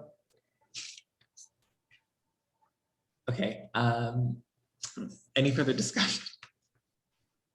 Okay, I'm gonna call the, no, I'm gonna call the question. All in favor on authorizing this expenditure, please raise your hand. Okay, thank you. I see all hands. Thank you. You're welcome. And I think that question is worthy of a capital budgeting discussion. Should we have a future agenda item that has that? Thank you. So, okay. Roger, Roger, yeah. when there's the ability to rent a fire truck, I'll be sure to let you know. Mm-hmm. Yes. Okay. A preview of a future agenda item. Thank you, Alex. Okay. 9, pavement marking bid package. The board will be asked to authorize the town manager to proceed with the DPW director recommendation. Can I begin with a motion? Is that okay?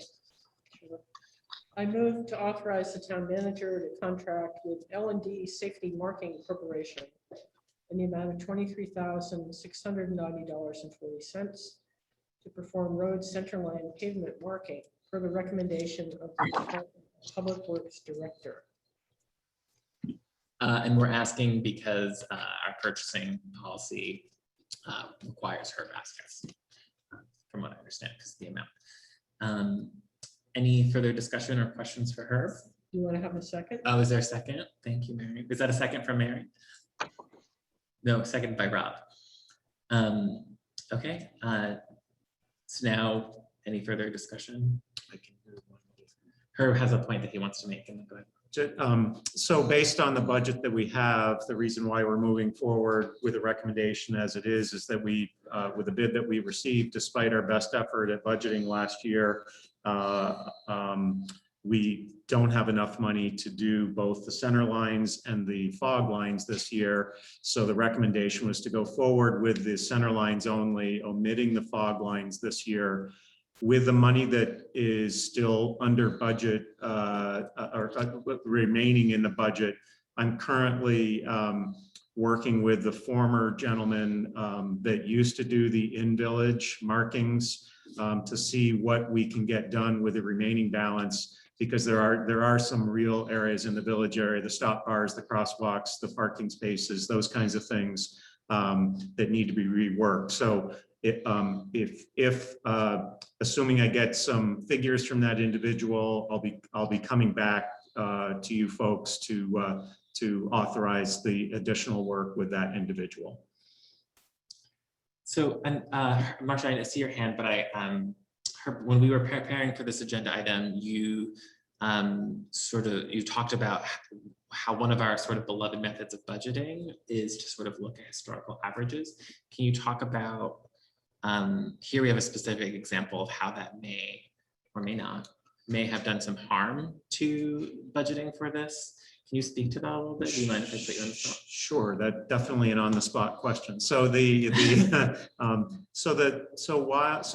you recall during your budgeting process last year and even the year before, at one point, at a certain point in the time, you start looking at sort of like your 3-year average of the last. And this is a good example of where, if you continue to do that, I mean, it's a reasonable thing to look at, but I think you have to look at the bigger picture as a whole, because what's happening is, for instance, is for the last 3 or so years, we've been under budgeted based on at least the estimates that we provided, and last year, this year, we just did the best guess that we could, but we're ending up doing that, budgeting less than what we need to do the actual work that's necessary. So, and we're going to get further away from stuff. So for instance, while it's fair to do that 3-year average, we've got to really look at what the actual costs are, because in this particular instance, I don't have enough money in the budget to do the full markings that we need to do, the center lines, the fog lines, and in the village, because of the budget that I have and because it's over budgeted. So next year, when we get into the budget, I already know, at least for this year, I need $35,000 just to do the center lines and the fog lines, not including the village. And if we look at the 3-year average from what we're doing for the actuals, for instance, this year, I'm only going to spend $23,000 to do center lines. I'm not going to do fog lines or the village. So the 3-year average automatically way under budget's what you need from that standpoint. So that's just an example that I think Roger's trying to draw me toward, that I like the reasonableness of that kind of look, but you also have to be cognizant of what you've done for those actuals with regard to the budgeting process, that in this particular case is forcing us to make decisions on things that we can't do the full project on. I imagine there might also be price increases every year Oh, too. This year was a super price increase Right. because of the, sorry to interrupt, but there's been because of the pandemic, there's a shortage of Shortage of paint, labor. literally. Oh, And paint, then okay. the schedule, because most people did not do striping last year due to the pandemic. Mhm. This year, the firm L&D is super busy and they said, we're not even going to touch the village this year. We can't, we don't have time to do it. Right. So there's a little bit of a double whammy this year. But even just in a normal year where you're putting the best budget forward that you can based on stuff. But if you just look at it from a 3-year actual average, you're actually forcing your next year's budget to be less than what the project needs to be. That's all. Right. Yeah. Right. Yes, thank you for that, Herb. I thought that was instructive. Marcia, did you have your hand up? Just a couple of things. We have one bid, and do I understand it correctly from Larry's letter that that's because nobody else bid? Correct. Yep. Okay. Yeah, we go out to formal bidding. We'll advertise it. There are a number of marking firms that he's aware of that he'll do a direct mailer off to those folks. And there are not many marking companies in the Upper Valley area. LND is one of the standards. They do all the state markings, so they're actually a very reputable firm, but they basically have a corner in the market as well. Okay. And I guess I'm really bothered about not putting fog lines in, because it seems to me that in terms of safety, and we've had so many discussions about road safety, I think if there's any way we can do it, we should try and do the fog lines. Yeah, the priority is the center lines, the fog. Actually, a lot of the fog lines we don't do properly because the width of the roadway is too narrow. Usually you need the standard generally is to have the fog line offset from the edge of the roadway a certain amount of distance. And we can't do that given our roadway widths. That's why you see a lot of the fog lines literally right on the edge of the roadway. But this year is simply, just like last year, was making a decision on what is the best public safety marking that we can do with the amount of money that we have. The center lines happens to be that. I don't disagree with you at all with regard to the fog lines, because it just adds that extra ability to see not only the middle, but the edge of the roadway, especially in curvy areas and at nighttime. And then of course the village area is also important because that's the higher volume traffic where we need the stop bars, the crosswalks, the parking spaces, handicap spots, et cetera. So I'm not trying to belittle your comment.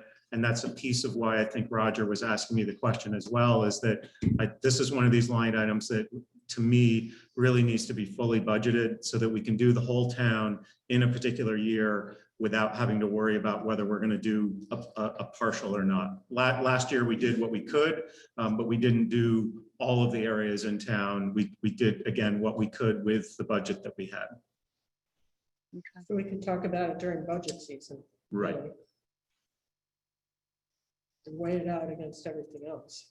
And I get it. There's, for the very discussion that I had on this particular, it's a specific line item in the budget.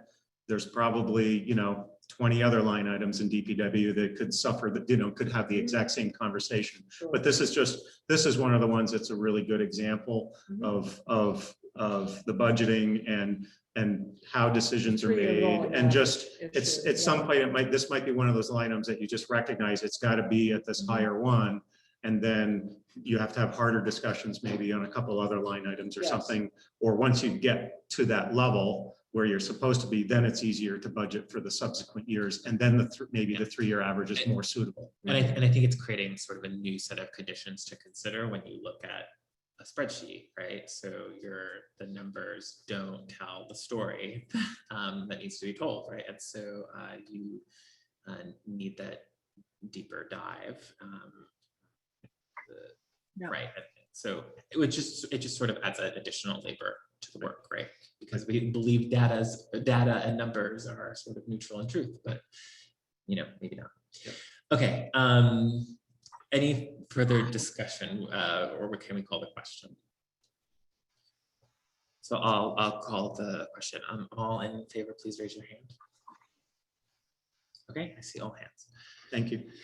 Thank you. Okay. The next item on the agenda is the town manager contract renewal status. So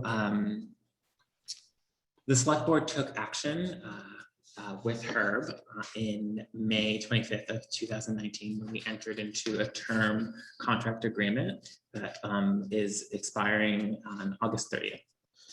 And in that contract, there was a provision, a 90-day provision that if we were to renew, we were to give notice on June 2nd.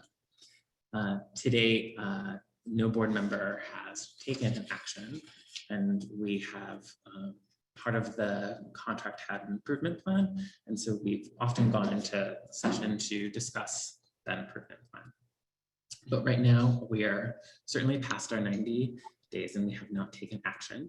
And so I'm led to believe that we are letting this contract lapse. And so at this time, I would like to take a motion on any kind of motion on relating to the town manager contract renewal status at this time. Go ahead, Mary. Well, I'd like to move that the select board authorize and initiate an immediate search for an interim town manager, utilizing the resources of the Vermont League of Cities and Towns. Okay, is there a second? Okay, made by Mary, seconded by Claudette. Any further discussion?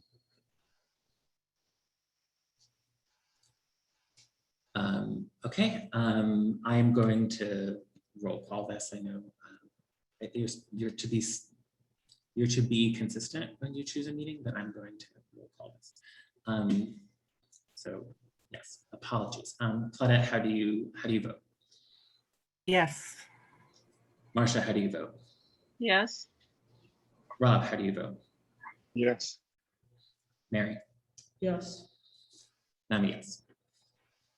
So go ahead, Claudette. Roger, are you looking for a motion to not extend a new contract? Is that what you were asking for? The motion was to, the motion that Mary made was to look to immediately begin for an interim town manager. But if you would like to make another motion, then that adds clarity, you may do so if that's what I'm hearing. Yeah, then I move that the board not pursue a new contract or an additional contract with our current town manager. Okay. With thanks to the current town manager for the work that he's done. Okay. Is there a second?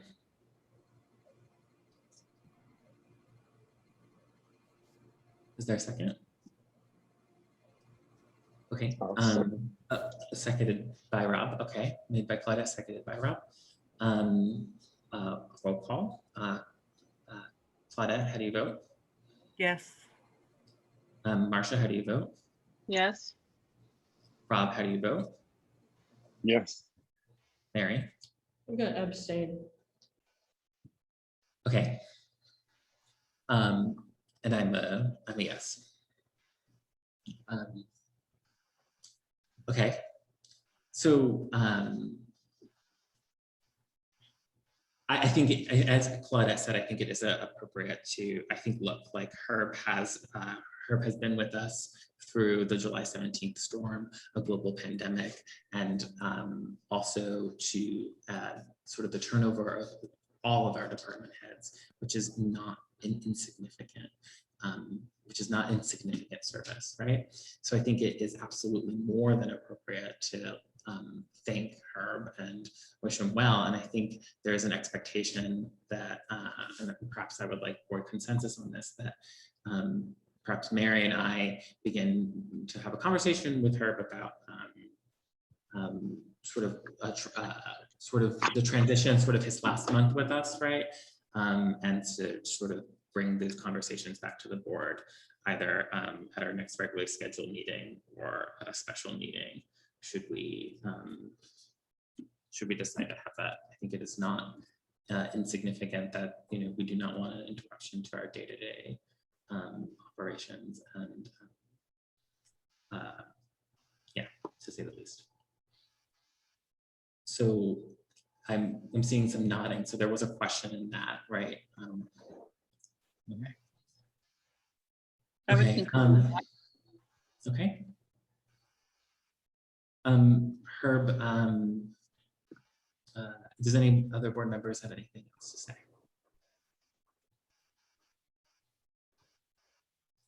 Yeah, I'm sorry this is not working out, but I think we need to move on. You know, I'm really sorry. It's a very somber feeling in this room right now. So it's difficult. And I think we weighed it out as fairly and as thoroughly as we possibly could do it. So. Right. Thank you, Mary. Okay, let's, if there's no further discussion, let's take our break. Okay, so I'm going to pause the recording. We'll be back at it's 8:27. Let's come back at 8:35. Okay.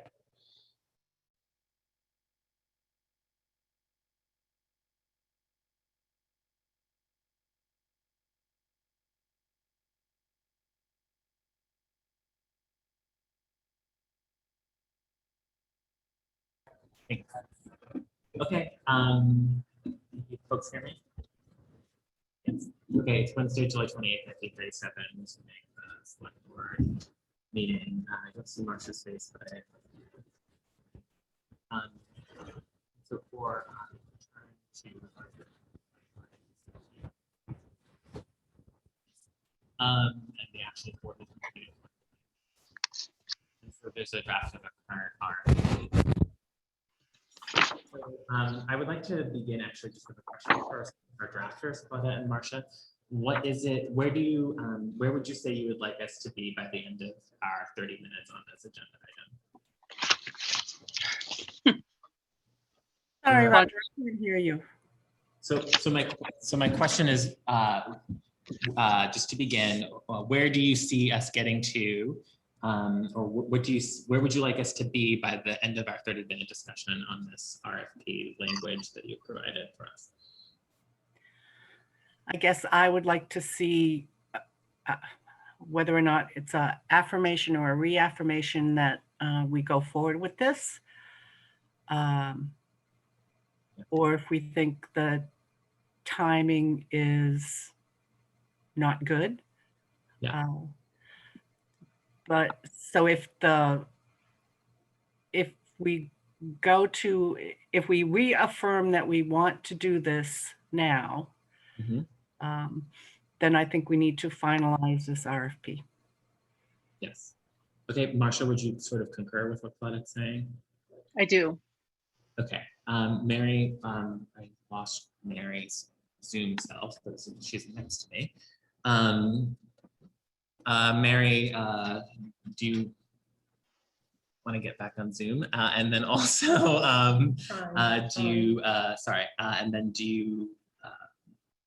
do you also sort of agree with what we're hearing from Claudette and Marcia? Oh, she's right there. So, the ATV has her. I don't think I would be able to affirm the RFP based on how it's written tonight. I'm just concerned that it's a very tight time frame. It's pretty broad. I don't know how we're going to pay for it, and I don't know if it's focused enough. So I don't know. I'm having my doubts about it, whether we can actually pull it off. Like whether is it focused enough? Is it simple enough? But is it designed to do what we want to do? So I'm having my doubts about it, actually. Okay, that's a good, so we're sort of taking a gut check, it sounds like. We've heard from others. Where are you? But I didn't hear that. can you hear me? Now I can, but it was garbled. So I'm asking Rod sort of the same sort of set of questions I've been asking everyone. Where do you want us to be by the end of this evening with this current RFP language, or how are you feeling about what is currently drafted? Or what are you thinking rather than feeling about the current? You're on mute. Yeah, I think the language shows a great deal of improvement. I think we've made a commitment to the public to look into this, and we made some promises to move on this fairly quickly. I am curious whether or not we'll find somebody who fits the requirements of it. And I wonder what we'll do if we don't find a facilitator or, pardon me, consultant. Yes, and so just to sort of weigh in, I'm similarly, I agree completely. I think we did make a commitment. We moved forward, right? We took significant amount of public comment from folks who wanted to see an effort of reform. We also took plenty of public comment who people didn't understand why you would necessarily seek any reform, right? So I think there was enough, we heard enough to sort of make some inquiries. I guess, I think for me, yeah, I have sort of some, I think we need to sort of scale it back and also think about a request for qualifications as opposed to a request for proposals.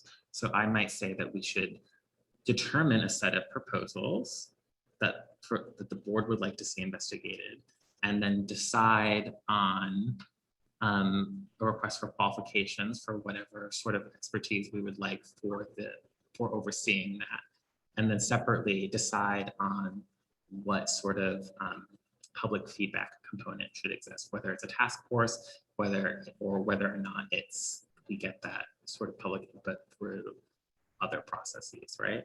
So I do think that the three areas were that we wanted to engage with the public, and we wanted to provide expertise on emerging trends in policing, the relevant reform efforts that may or may not work for Norwich, and the current legal constraints on policing reform.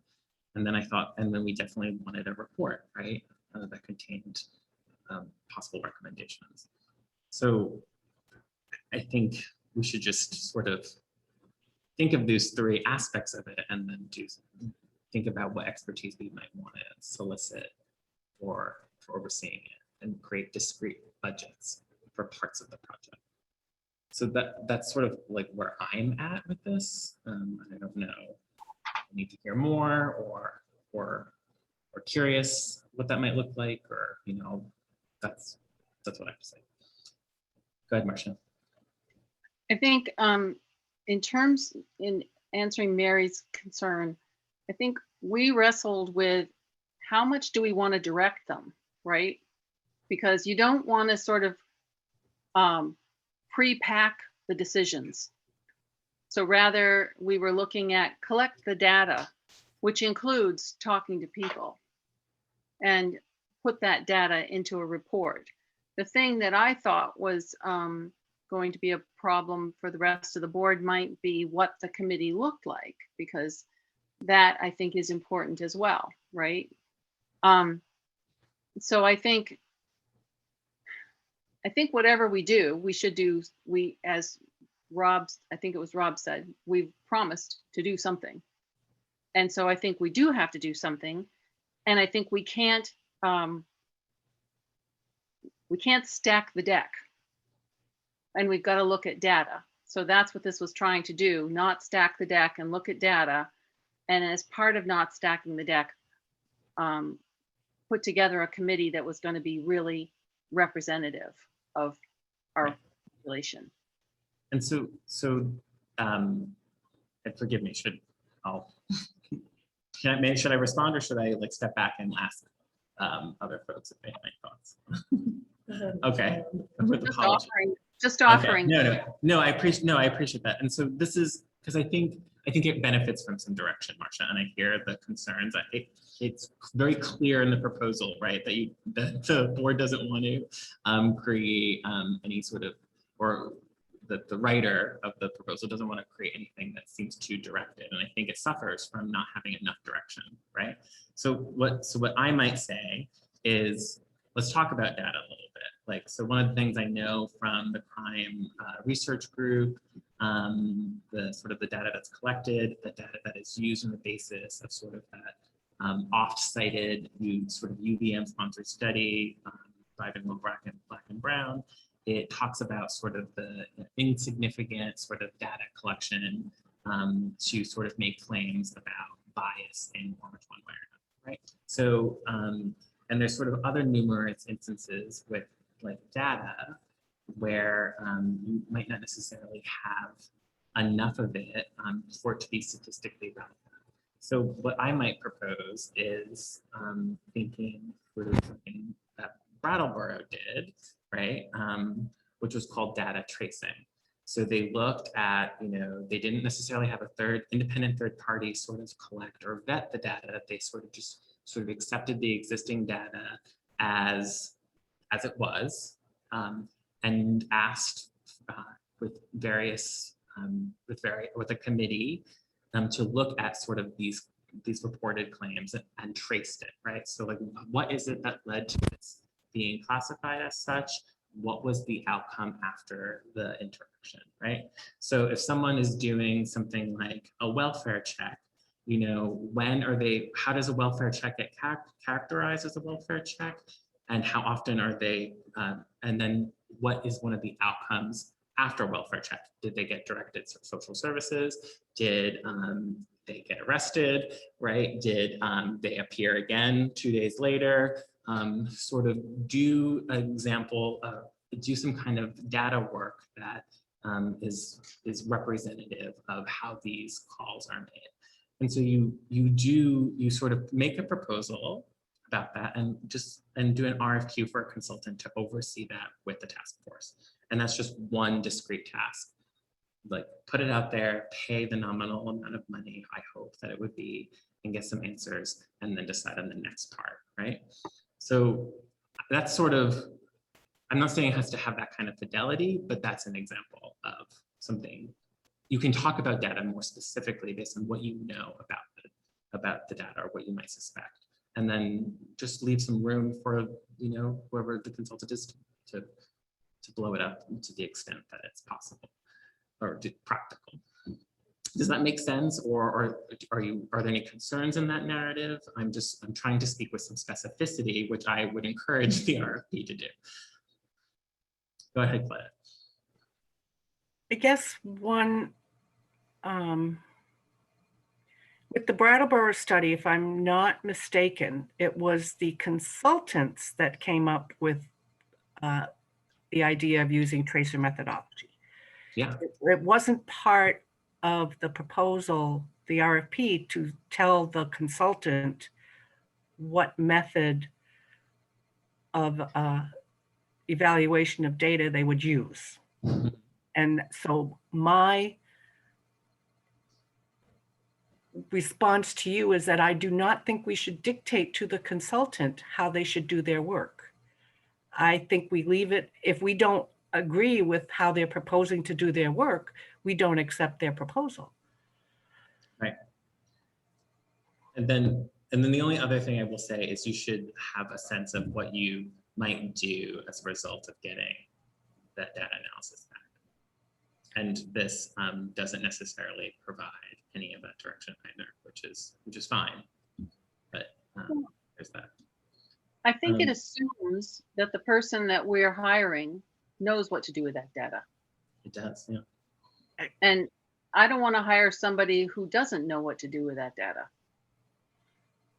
And the data that they would be part of the report to the board. That data analysis, however they perform their data analysis. I guess I do not want to micromanage this group and You just tell want them a task what they force must to do it, but yes, I understand. But go ahead, sorry, I interrupted you. Claudia. Go ahead, I'm so sorry.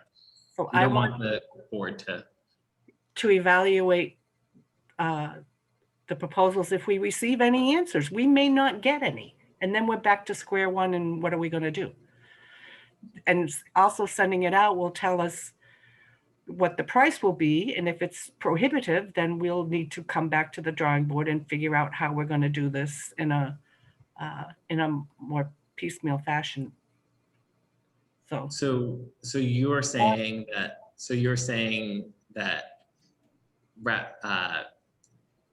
sort of finish the proposal, submit it, and then see what may come and decide if it needs to be scaled from there, as opposed to decide to scale down. That would be my proposal, yes.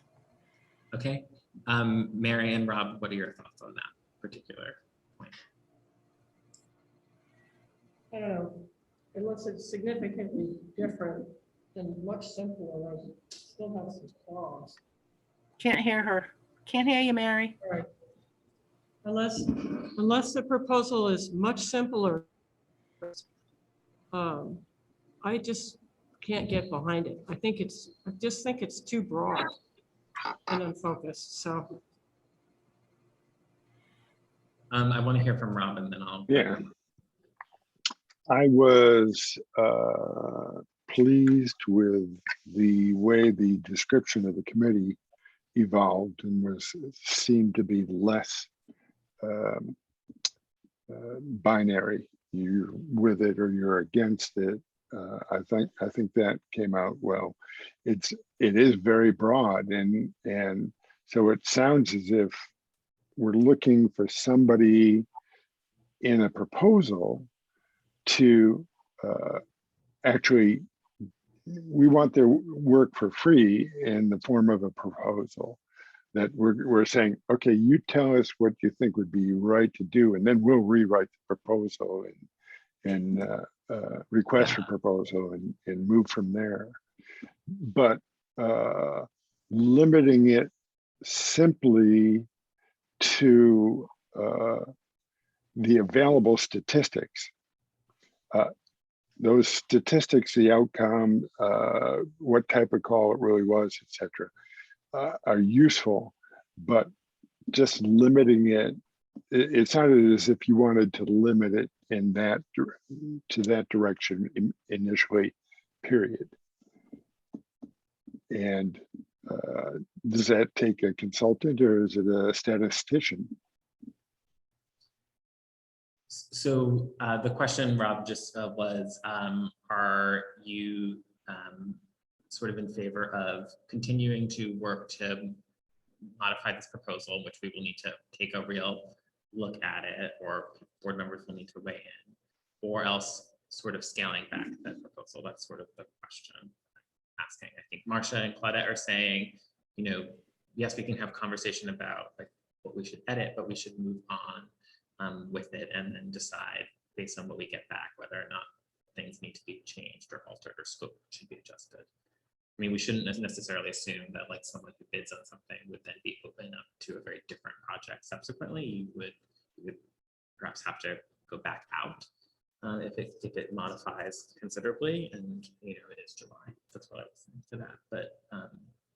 But anyway, I actually asked you a question, which I apologize, which was, yeah. Should we leave it at?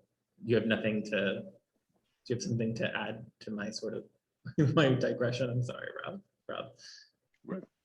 I just wonder if the writers, the authors, see any useful way to reduce the focus of the request of for proposal. For, you know, if there is one that makes sense, or do you feel as if would be wrong to narrow it. Go ahead, Marcia. Well, first, Rob, if you were interpreting that the data was just going to be the sort of statistics that we got from the Vermont Judicial Council or calls from to our station or whatever, no, I was thinking of this as data to include the survey and responses that we get from people, which is why we put in that stuff about, we can't promise confidentiality, that sort of thing. So it's a broad sort of spectrum. And I was thinking when I was writing parts of this, I was thinking about it in terms of this is a very interesting sort of intersection of a lot of disciplines, right? And when you are sending out like a job application for a scholar, you see these offers saying, people who should apply might have background in this, or this. And that's because you wait to see what you get, and then you see if it's going to fit what you need. And so I think if we try to, in this sort of emerging, I think, discipline of social justice and examination of police and policing, if we try to think that we know enough about something that isn't even, I don't think, fully formed or fleshed, we might be narrowing ourselves too much, which is why I think we opted for a broader brush. And then I think of this as like an offer to make a contract, okay? We're interested in this. People out there who have an expertise, make us an offer. And then we look what the offer is and decide it's going to work for us or it isn't. And I think if we don't get something out and start looking and talking, we're not going to get anywhere. Okay, go ahead, Claudia. Yeah, I think Marcia said that very well. And that's my perspective as well. My last concern, and then I'll start diving into some suggested edits and encourage others to do so too, is I'm wary of using public money to say that we have reviewed the status quo. I think for folks who read through this, it takes up an apologetic or sort of defensive stance, and I think you need to inherently problematize it in order to kick something up. You need to signal to a consultant what is the context, right, and what is it that why it is that you're embarking on this. And I think this instead says, this reads directly as, please tell us everything is fine. And maybe that's what we want, or maybe what this board wants, but that is how I feel. That certainly wasn't my intention or how I read it. So I would welcome you writing what you think would include whatever it is you think is missing. And I know Roger did send me some thoughts that I did not find them value added. In fact, I found one of your proposals to be completely outside of the realm of this. And one of it was you making sure that the police policies were posted, or in some way asking the consultant to do that. And to me, that is not something that we should ask the consultant to do. That's our own management and leadership. I think through that process of facilitating or working with our own management leadership, you might find that there's gaps in what is available to be posted, right? So that may be, but that's not the consultant's job to fix. That's ours, I would argue. The Sounds one right. thing, I think it's responsible for them to sort of oversee the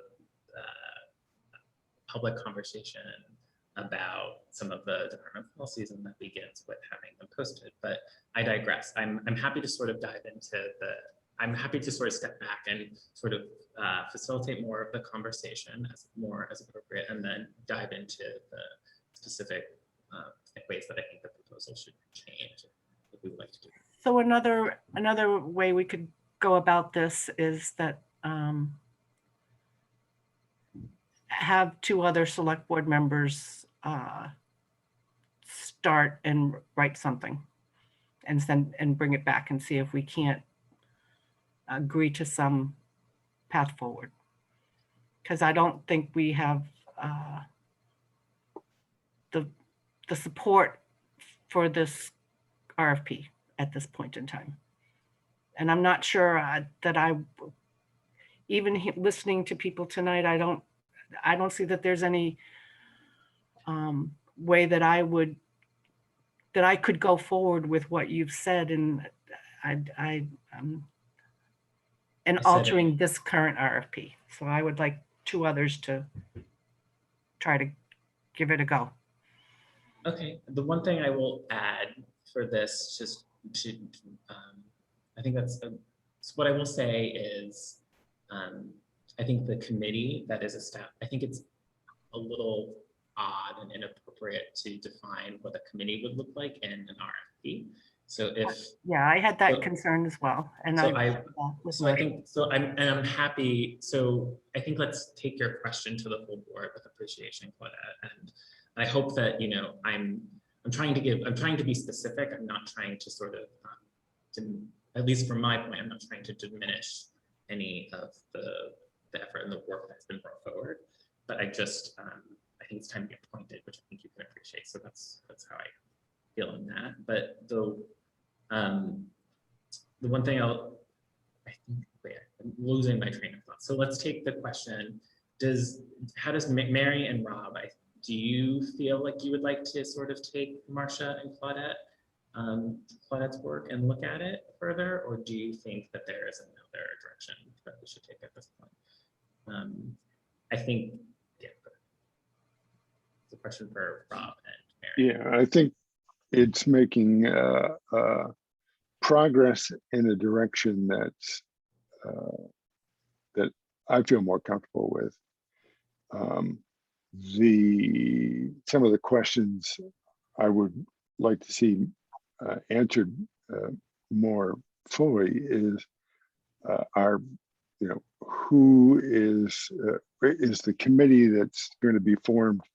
Are they the ones who are looking at the RFP, the candidates and their proposals, or is it more select board and making those decisions? So Rob, just to be clear, are you suggesting that one way forward is for us to be having this conversation? I couldn't, you're breaking up. Sorry. I didn't quite understand what you were saying, Rob. So well, I'm saying that fundamentally that has made progress towards something that I could get behind.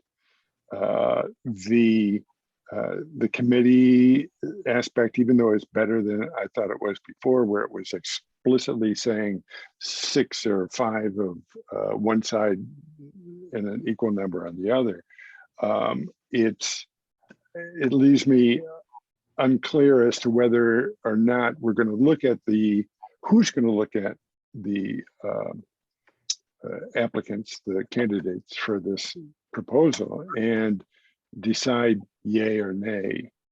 And is there going to be pressure that we're going to pick somebody if 3 people submit not very good proposals? Are we going to feel pressure to select one of them and call it the best of the options?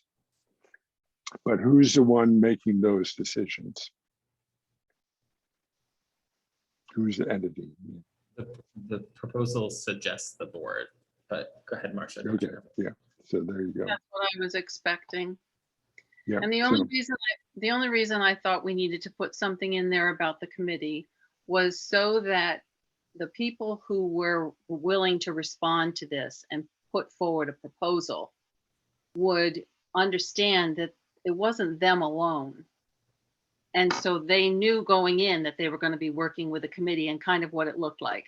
And on the other side of the coin, I think it's very important that people in town get behind this too, because this alone is going to be controversial. And so I think it's important that there's a clear understanding from the get-go that everybody is being represented as best we can make sure that happens. And that was the only reason I thought it was necessary to have something in there about the committee. You don't want to come out of this, I think, with a report that half the town thinks is skewed. Is that not a likelihood anyways? It's certainly a possibility, but we want to try and minimize it if we can, right? Mhm. Yeah. So how do you read that? I don't know what my opinion was. How do I Yes, read your opinion? Well, yeah, I mean, maybe we should vote on this as is. Sure, it should not. Oh, no? Okay. Well, I mean, the one thing I will also add is I think part of it is that you know, the ask was to define what it is that we were looking to investigate, decide a timetable for that work, and then a plan for implementing it. And we find ourselves drafting an RFP language. And I think this may, if I may be so humble in this conversation that might be proving otherwise, which and have some self-reflection with apologies, is that we shouldn't have been beginning with an RFP. We should have been beginning from a much more simpler place of what it is that we wanted to investigate as a board, and then directing our professional staff to shape it as an RFP, right? And so I do regret that we didn't go in that direction. That's how I feel about that. But so I think, which is just to say that like we could ask. I think part of the problem is this doesn't necessarily take the form of an RFP, and maybe it just benefits from having someone who writes them clean it up. So we could turn to her for that, and we could turn to her for that in the time he has. Go ahead, Marcia. I think starting with the RFP was right, really, because if we say this is what we want to have investigated right off the bat, we've made decisions for the town. So I think Claudette's idea is probably best, that two other people take a stab at this, or see what Herb has to offer, and then come back to the drawing board. Okay.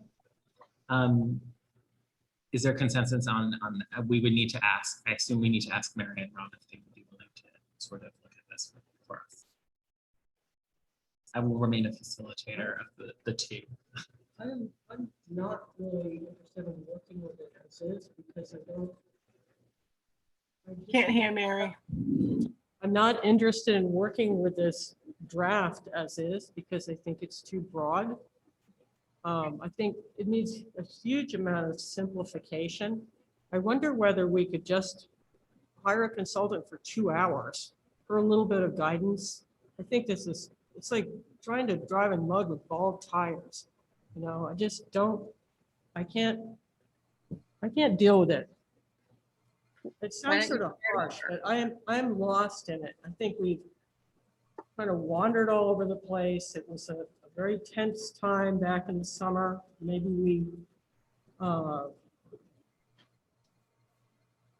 don't know how to do this. So Mary, can I offer you a suggestion? Because I think Claudette and Marcia are onto something with, I think it's very generous of them to say, like, look, like maybe someone else needs to sort of like take the reins a little bit. So what I might say is there a place that you're comfortable beginning beginning from in collaboration with Rob? No, There's no place that you would like to begin from. no. So Rob, is there a place that you would? Oh, is Mary, there- let me ask Rob and then Rob, is there a place that you feel like you can work from with the existing proposal? Is there a place that you feel like you can Right, right. exist from with this? Is there a starting With point the- for you if you were to take this? If I were going to put together a request, I would probably want to start from scratch. And okay.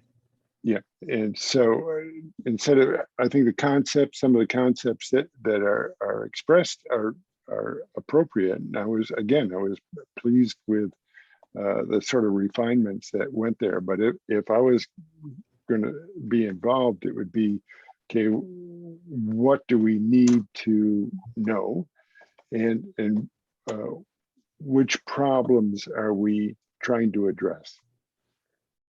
I want to get to Marcia and then Claudette, but I feel like, you know what, I feel like bringing all the people back, right? I feel like sort of talking to everyone that we saw in the duration of like our public hearings and bringing them back, right? And sort of adding the good pressure that is needed and sort of taking their public comment. Like perhaps that is sort of, maybe we've lost that polemic a little bit, maybe because it's just now us five here, right?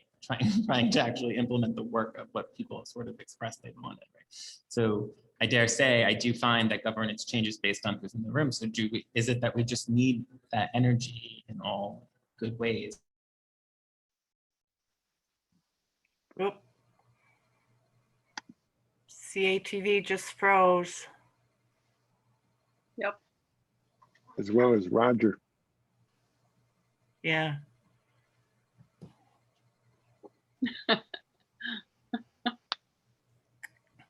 Your internet connection is You're unstable. back. Okay, you're back.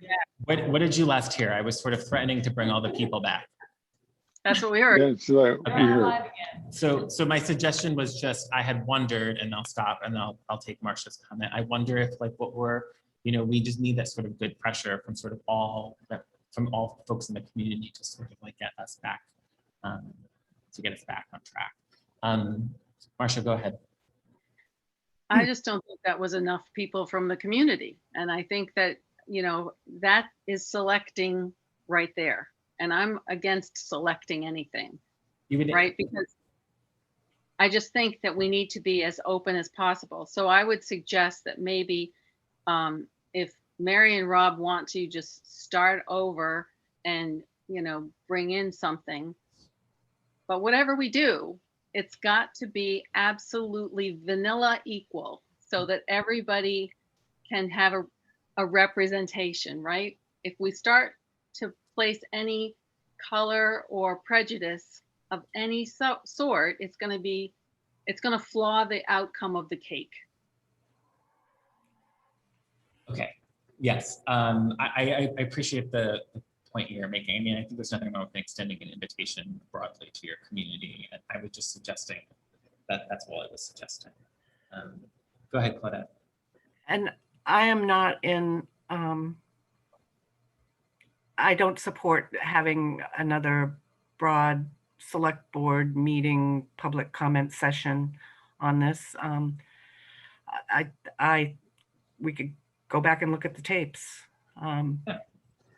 And at this point, I'm going back to, okay, then 2 other select board members start from scratch and take what you want from ours, but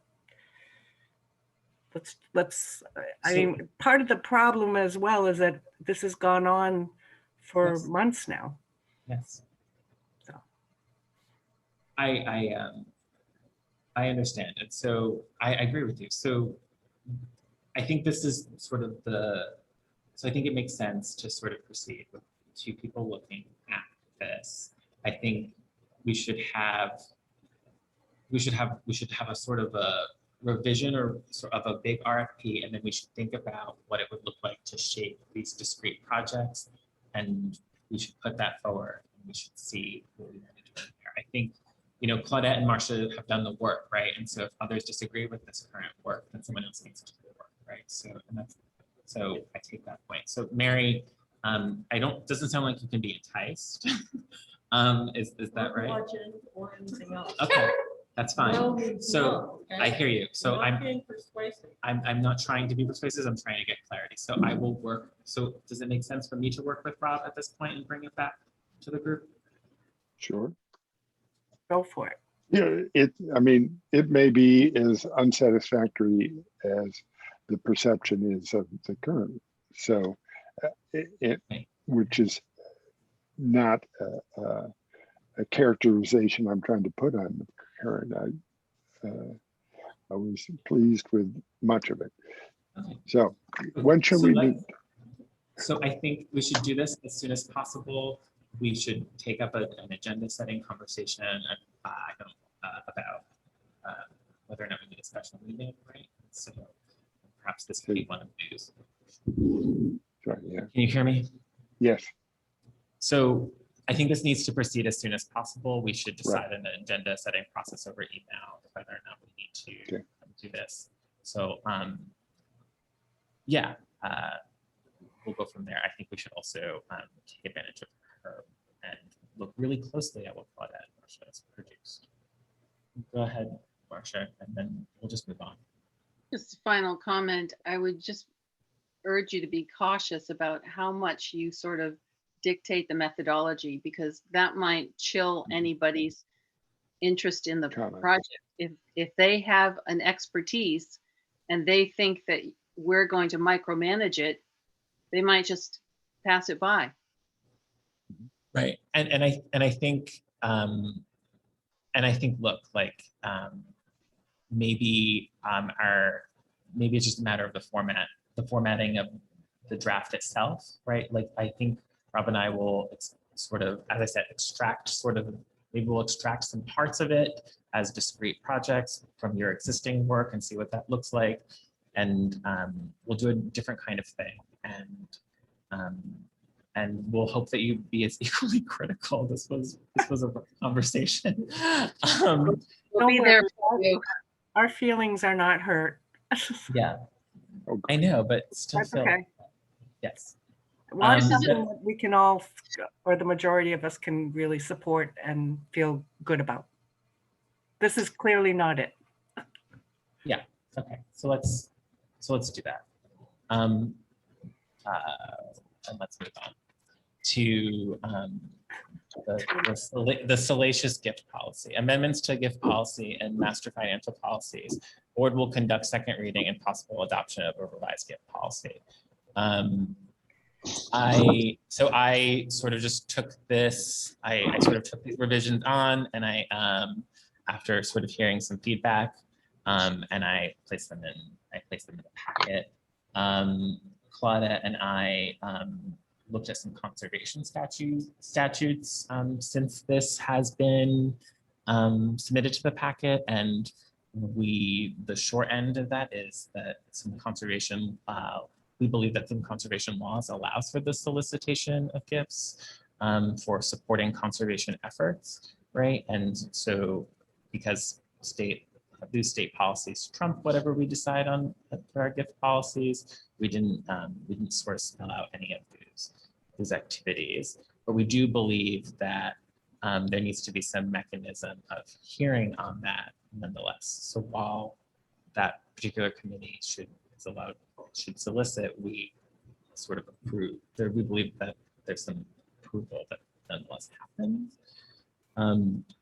But this is otherwise for, just to be clear, for select board appointed committees.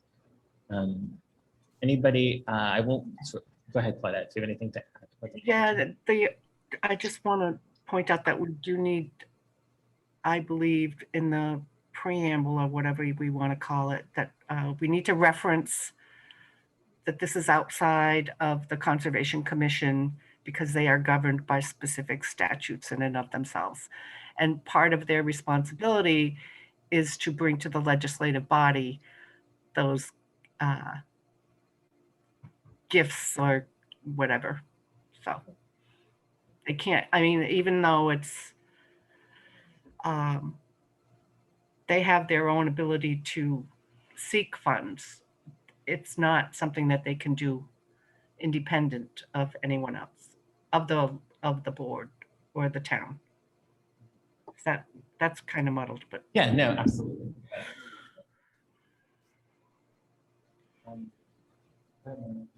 I like the gift policy as presented in the packet. And I'm wondering if the concern about the Conservation Commission, that the way that it's framed in the packet is, no matter what type of solicitation or, or gift that it is, that it would have to come for approval before the select board anyway. So maybe the concern about the Conservation Commission, you could add that enabling language that's by state statute, but otherwise I think the gift policy is in really pretty good shape. And I'm inclined to accept it. I know Marshall, you had some suggestions, so we should last if that's all right. Bobby, you have a comment? I can't hear you. We need a second mic is what I'm learning. Yeah. So Marsha, I know you had some comments, so I'm gonna, so I'll go to Rob to see if he has any comments, and then I'll come back to you. Rob's on mute. I like the language. If the Conservation Commission has a special instance, I do think that it is totally acceptable for committees to solicit or suggest possible donations to people, individuals or organizations, as long as what the policy says, they don't represent themselves as the voice of the town directly. And it comes before the select board. Right, so you're referring to number 3 of the procedures where committees, subcommittees, departments, volunteers, groups, or any other actor or entity representing itself as the town may not accept or solicit donations. Right. So it doesn't really, I think, make clear that they can, committees can try and come up with ideas that might involve gifts, but the method in which they present themselves and the method with which they would accept them, the town would accept them, is the realm of the select board. Right. Good point. so one of the things, Rob, that we, I think Roger and I struggled with was the fact that there have been previous solicitations by multiple groups in town that have occurred without select board knowledge. It's inappropriate. Or, that, yeah. So that's what we want. That's a big thing of what we want. That's a big part of what we wanted to address with this policy. Mm-hmm. Do you concur with that, Roger? Yes, that's, we struggled with that. And the previous version of this made sort of provisions based on dollar amounts to sort of address some allowance for that, right? And then I think our discussion last time said like dollar amounts don't necessarily reflect liability, or doesn't necessarily create anything more neat, right? So. And the original draft of the policy just referenced, if that anything could be accepted as long as there was a line item to associate it with. Right, the OG, the original policy. Yeah. Yeah, the original, and didn't really reference the fact that it's all well and good to get money, but how's that going to affect your operational costs down the road? Right. And that's another thing we wanted to address here. Yeah, all of that is in this policy. It sounds good. I just don't want there to be, let's say, for instance, somebody is serving on a committee who hears ideas that are of value, but realizes that it's not going to receive public funding, and says, well, let's refine this idea and I'll give you $10,000. for instance. The fact that some of that discussion is happening within the committee shouldn't cause you to reject or condemn the committee for having had some involvement with its design, with its its scope. And to that end, Rob, I think sort of anticipating what might be a committee reaction to this, right? I think there have been some concerns that this policy like may signal sort of distrust or like an allowance of some reasonable latitude or autonomy to do their work, right? And so, and I think there's been some sort of administrative questions brought forward, right? Like, well, if I apply for like or that I have heard from some committee members where they've asked questions such as, well, if I apply for, native plants, right, to do my work, like, do you want a list of plans? And like, I often have very tight deadlines with my grant funders, and you risk sort of losing that project if things are not sort of spelled out to your expectations. And so I choose to instead think of this as what I have offered for that is that I think it's just it may be a possible opportunity to not necessarily have the a plant list, right, or even the fidelity of it, but rather sort of the idea brought forward and sort of an expression of support from the board prior to sort of this something maybe more specific.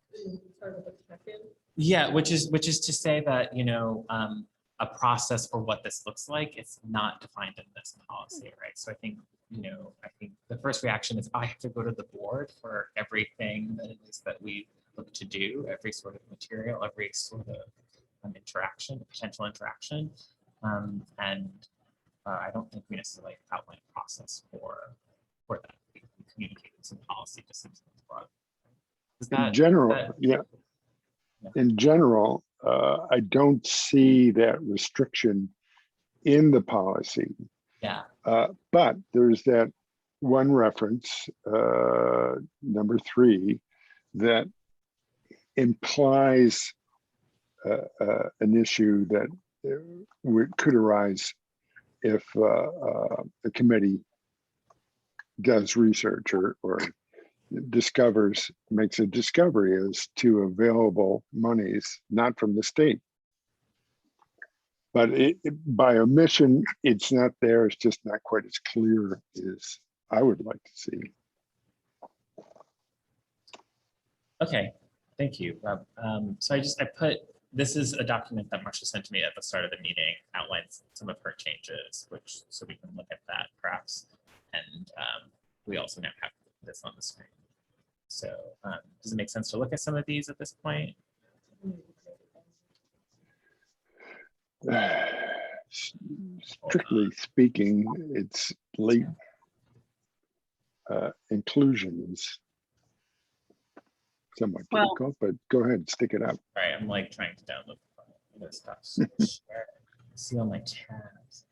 I was going to bring these up and comment, and I realized everybody would be tired and it would be harder to visualize. So I sent them in writing. Yeah, and that's great. I downloaded it, so now you see it. So.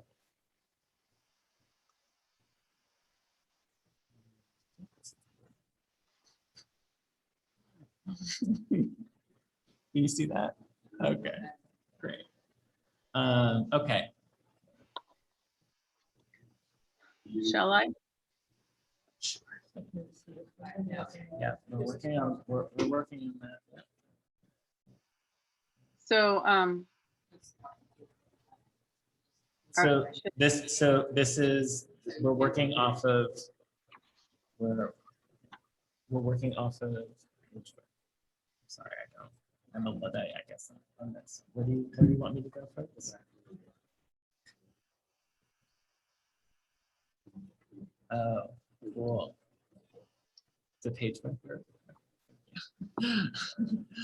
Can folks see this now better?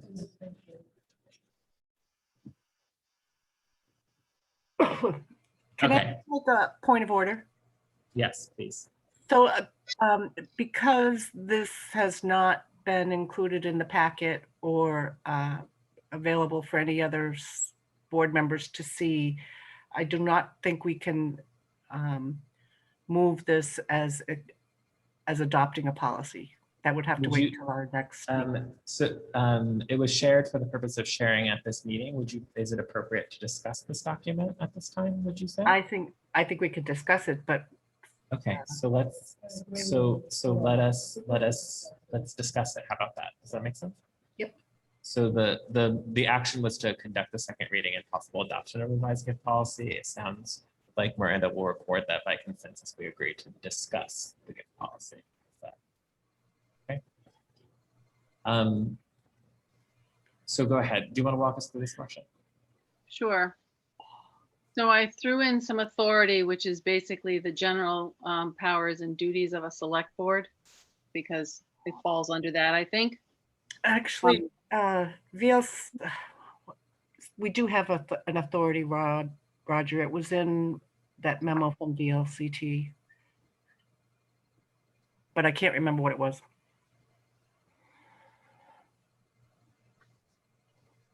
Okay. And then under definitions, there wasn't a definition for what acceptance meant. So I just threw in accepted donations shall mean the select board has approved it, and the town manager has formally accepted it in writing on behalf of the town. And then I just added a few words that I thought were, for example, where I've grayed out in that second paragraph, or any other asset that the town has been offered, because you're talking about donations, and a donation is an offer and then it has to be accepted. So I tried to clarify it by what the town has been offered and for which the donor has not received goods or any other benefit in return. And then moving down under procedures, I just put the potential donors shall be submitted, donations shall be submitted to the select board for approval. I put that in the second paragraph. I think that the answer to Rob's concern is that anybody who is talking in the town, be it in wherever, they can just refer people to the gift policy. But I think there's a very different distinction between people having conversations as they always do and is appropriate versus people soliciting on email, etc. Please give us land. I think that's very different. But I think people need to know and be told we have a gift policy. It's not insurmountable, but we just need to know what we're getting into when somebody gives us an elephant or a diamond. And then scooting down under the types of donations, I think when you're saying donations may be restricted or unrestricted, I'm kind of worried, so I added, but must be specified at the time the gift is offered. So you don't want to have things that are murky, right? If somebody says, I'm going to give you something, and then later they say, oh, but that was to be restricted for this, I thought it was understood. So that's why I put that in there. And then I've just tried to sort of add donation or gift in various places. The language there where it says whether the donation has any special restrictions, and if so, whether those restrictions are acceptable to the town. I added a number 4, which under the donations of real property, the town may require the donor to provide appropriate environmental certification depending upon history of use to ensure no discoverable hazardous conditions or environmental concerns requiring remediation. That's different from a title search, and that's where you can get into real money. So I thought that was worthy of adding. Under the donations of cash and real. Marcia, can I stop you there for 1 second? So so both of these instances are may, right? Which are what? Both of these instances the town may require. It's well, I think it's appropriate that it's may, but I wonder if appropriate environmental certification is considerably vague. It is too vague for this. Well, Is there again, common knowledge? Is there common knowledge with what environmental certification means? I think it's going to depend on what there is there, right? Because it could be all sorts of stuff. So it's not going to be necessarily the same in terms of remediation or who's going to look at it. Just throwing it out there. Under donations of cash and real goods, legally real goods. Marcia, I'm sorry. Mary had a question. Mary. I'm sorry, I have a question about the environmental aspect. So let's say that there was a property that had not been certified as a brownfield, but turned out to be. I mean, I think I need a little more clarity on that as well. Just in the language. I understand what you're trying to get at, and I think it's really good. But I'm not sure either what that actually means. So Mary, let me just, if I may, when making such approval, the select board shall consider, and it says potential liabilities associated with the donation, such as hazardous conditions or environmental concerns. So I believe that any possible brownfield scenario would be covered under that. But and I think, you know, so there's bullet points that says, like, when you make such an approval, you need to consider, you shall consider these things, you must consider these things. And then 3 and 4 are saying that you may also wish to have a title search, and you may, in addition, have an appropriate environmental certification. So I think your issue is solved with number 2 bullet point. Town may require, right? It's not like the person, I don't know, this is getting more complicated. Okay. Sorry. I'm just suggesting that your concern might be addressed by In a different part of the policy. Yes. Yes, I agree with that. Okay. Yeah, thanks. Then I took out real goods and replaced it with personal property, because property is either real property or personal property. And we're talking about real property up above, and we're talking about personal property below. So that could be the diamond, the cash, that kind of stuff. And then I added a number C, creates a form of maintenance, including but not limited to cultural, technical, or historic stewardship, which is beyond the capacity of the town to provide. That addresses the concern that Mary brought up. This is, the town's going to consider all of these things when it's thinking about whether to accept something. So if somebody said to us, do you want to accept this bread oven that's ancient? And we said, oh gosh, it's got all of these things and we're not equipped to handle that. That's why I put that in here, because it addresses the situation that just barely came up. And then I thought we needed at the end to just sort of say the process for acceptance or rejection of gifts or donations. And I added paragraph 2, the select board will determine how the gift or donation shall be used, including but not limited to making investments or selling or otherwise divesting the town of the gift or donation, consistent with any restrictions thereon or otherwise at the discretion of the select board, as may be deemed to be in the best interest of the town as a whole. And the point of that is, if somebody gives us this piece of property and they think, I love this property so much and I want it to be kept pristine, so it's going to be like Huntley Field, but the town decides that's the perfect place to put affordable housing and we're going to sell it to a developer, we need to be sort of upfront about that and not find ourselves in a bind later legally because somebody says, oh, I want that back. You didn't use it for the purpose that I thought you were going to use it for. But that's not in the case of specific restrictions, right, Marcia? So what do you mean? No, Well, not for Not specific. in case of a restricted gift, right? That's right. Okay. Claudette, you had your hand up? Yeah, I think it's, I believe the link that Cheryl sent us about the trustee of the public funds may address this, but Roger and I received way more information and we're prior to this version, the version that we had. So the link to the trustee of the public funds piece, the Conservation Commission stuff. So I think, Roger, we probably just need to go back and Add some do a little bit more sections. work. And the only thing I will add is number 2, the select board will determine how the gift or donation shall be used. I mean, I don't think like it's a restricted gift or it's an unrestricted gift, right? I don't necessarily, you either accept a gift with restrictions and that's understood, or you accept a gift with unrestrictions and like you have an unrestricted gift and you need to consider whatever vulnerabilities or opportunities that presents. So I don't actually think number 2 that was added is necessary at all. We have a definition section that defines restricted and unrestricted.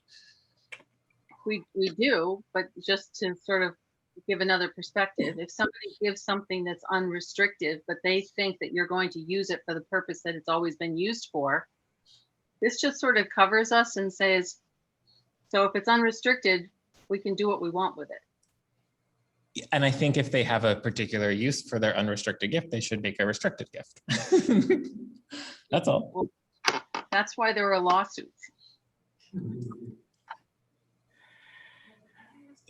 There are always going to be lawsuits. Let's get through this policy and then Bree has some questions and we should, yeah. So go ahead, Marcia, can you sort of, I think you have 2 more and then I'll take Bree's comment. All I did was take out the select board will consider the budgets because I moved that up.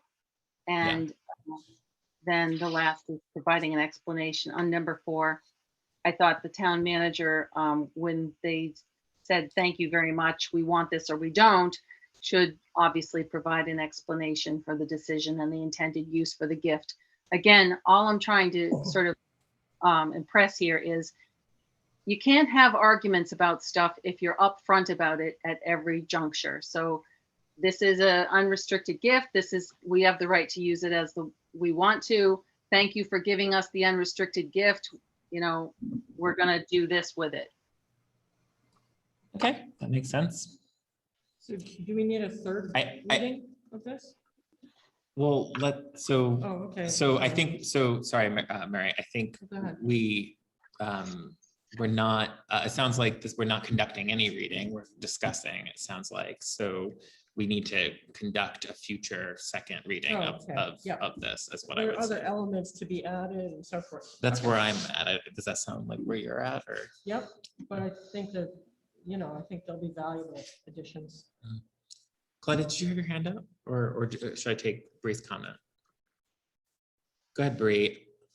I just had a question. So it seems like the gift policy is looking at major sellers and major gifts. And so my department gets like $10 gifts. And, we've had some really thankful people about the Summer Matters for All grant, where their kids are getting $125 of social emotional camp for free. And so they want to donate their fees to rec as a thank you for what they're getting. So with this policy, that means that $15 gifts have to go through the select board for approval, or because I know when this was first happening, I had suggested that there be some funds under departments that are open that we can solicit for, just like a rec fund. This is for this purpose. It is a directed fund and you can give money towards this fund. But this sounds like every single gift has to be approved, which it's kind of arduous, but I mean, I understand it. It just seems like we get a lot of gifts. The previous, so what I will just say, a previous version of this policy, they had some dollar amounts. And so for sort of these low figures, there was a reporting mechanism that was asked of what was at that time called, oh gosh, what did I call it? It was like a designated department head, I think was the term for the definition section. So if you got like, $110 gifts, we would expect a report at a certain point, but but not necessarily seek approval all of these. But that was a previous version of this policy. So we're getting So- away from So that. my understanding, as it's written now, is like, yes, the mechanism is that we would hear of those for approval. Do board members have a comment for that? For So that can I situation? ask Yes, another go ahead. question? So you've also said goods and services and cash and donations. So that also means that when Norwich Baseball Association decides that they want to be helpful and buy me a $56 box of balls, I need to ask you before they're allowed to use those balls and donate them to our program, because that's what I'm hearing. Because those are generally last minute decisions when I say, I'm sorry, guys, I know you really need those balls, but I can't afford them under my budget. And they say, don't worry, Bree, we'll buy them. So from what I'm hearing from your gift policy, I have to say, hold on, guys, in 2 weeks, there's a select board meeting. I got to stand up and make sure that you can buy me those balls, even though you need them next week. I just want to be clear that that's what I'm hearing, because that's what I'm hearing. Maybe there's a workaround for that. Do board members have comments for that? Mary suggests maybe sorry, you heard Mary. Sorry, I'm like used to seeing Mary on my screen, so I'm like, Mary's right here next to me. Yeah, I know. Go ahead, Marcia, go ahead. Well, I was going to suggest that, Bree brings up a good point, that there are certain sort of practices that really aren't about what the gift policy is about. So maybe because one of the concerns that was brought up, and I think was in the original policy, was about how it affected budgeting. And maybe what we could say at the budgeting year when we're doing that is, we're anticipating and giving permission to this department to take donations up to this amount, because it's not going to affect budgeting, right? And that would include balls or whatever it is that people might give you. So Bree, go ahead, Claudette, and then I think there's 3 current funds that you actually have on your There are. rec website, and maybe you can actually give us those examples for clarity after Claudette goes. So I think we go back to the version prior to this, to Roger's recent submission that had specific dollar amounts where the donation did not need to be approved by the select board. And that would answer Bree's, or that would be a response to Bree's concerns, which I think are valid. Bree, can you sort of talk about sort of 3 existing funds that you use to sort of solicit to sort of make available opportunities for donation? I think there's like a youth advisory one, is that right? So the Youth Advisory Council did have Okay. a fund to help pay for programs to provide more opportunities for the youth in Norwich who go across the river to complete their schooling, and then there's not much for them back here. So some of the youth asked if we would start a fund to help increase some programming here. We don't have the Youth Advisory Council right now. We do have a Youth Advisory member to the Rec Council. The other one is the Gerard Fund. Is that one you were talking about? And the Scholarship Fund. So the Scholarship Fund is very much needed. I use it every summer. There are at least 2 families that are fully funded, and several other who I fund because I know they need it. And the Gerard Fund is a special purpose fund. And we solicit for that, but only it's just on there. And then we have the gift of time. If you can't give money, you give your time and you volunteer. And then it looks like there's also an Norwich Outdoor Recreation Fund. Is that Yes, right? we have not used that one. Okay. So go ahead, Marcia. And then How much money are we talking about if you sort of looked at each of those? Are we talking So $10,000, The 2,000? scholarship fund right now, I'd have to ask Becky. I think we still have about 6,000 in there, but we use it every summer and throughout the year. The Gerard Fund, I'd have to ask Becky because we did fund some bases for Hunley at Gerard Field recently. And that's how they paid for the batting cage there too. But way before I started, I just know it was used for that. So Claudette, can I, Marcia, did you have a follow-up? I'm sorry. Well, it just seems to me that the sums could be difficult to quantify, and that might not be the best way to do it. There might be some way that we could just make an exception for, if we can describe what they're doing, an exception for the rec because of the nature of the beast. Does that work with $10 donations and $5 donations online? Well, they might if it's sort of in the aggregate, you just say. So that's how they were all. One of the things that Claudette and I were looking at as researching this was how specifically rec depart, like, because there are some towns who have gift policies for their recreation departments, and look at, and there's department level policies or processes on level of rec. So I think one mechanism in this is you just have a section of the policy that sort of identifies, I guess, these charitable funds or this charitable giving funds and names them in policy, and then asks for some reporting on that, and sort of identifies a process for like adding new funds or what have you. I completely support that. That's just directed giving. I think that makes sense in planning. Isn't that really like passing through? It's not coming to the town. It's just basically stuff that's being funneled to people who need it. Bree, is it doesn't sound like it's always that way. It's not. That's with the scholarship fund. I mean, you're funneling with a scholarship fund. So I think, because it's 9:50, I think it might make sense for Claudette and I to maybe look.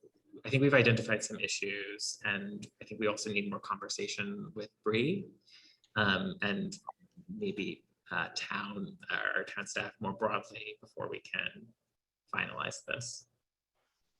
And that's what I'm hearing. Are other folks hearing that? That sounds good. Yep. Okay, Pam Smith, I'll take your public comment and then I might wrap this agenda item up. Thank you. Pam Smith, trustee of public funds. I just want to reinforce Claudette's statement that the town should look at whether there's a role for the trustees of public funds in this gift policy, because some of the funds that were previously under the trustees were taken away under a previous town manager. So maybe it's time to look at whether the trustees could play a role in managing some of these gifts that come in. Could you explain what they were, Pam?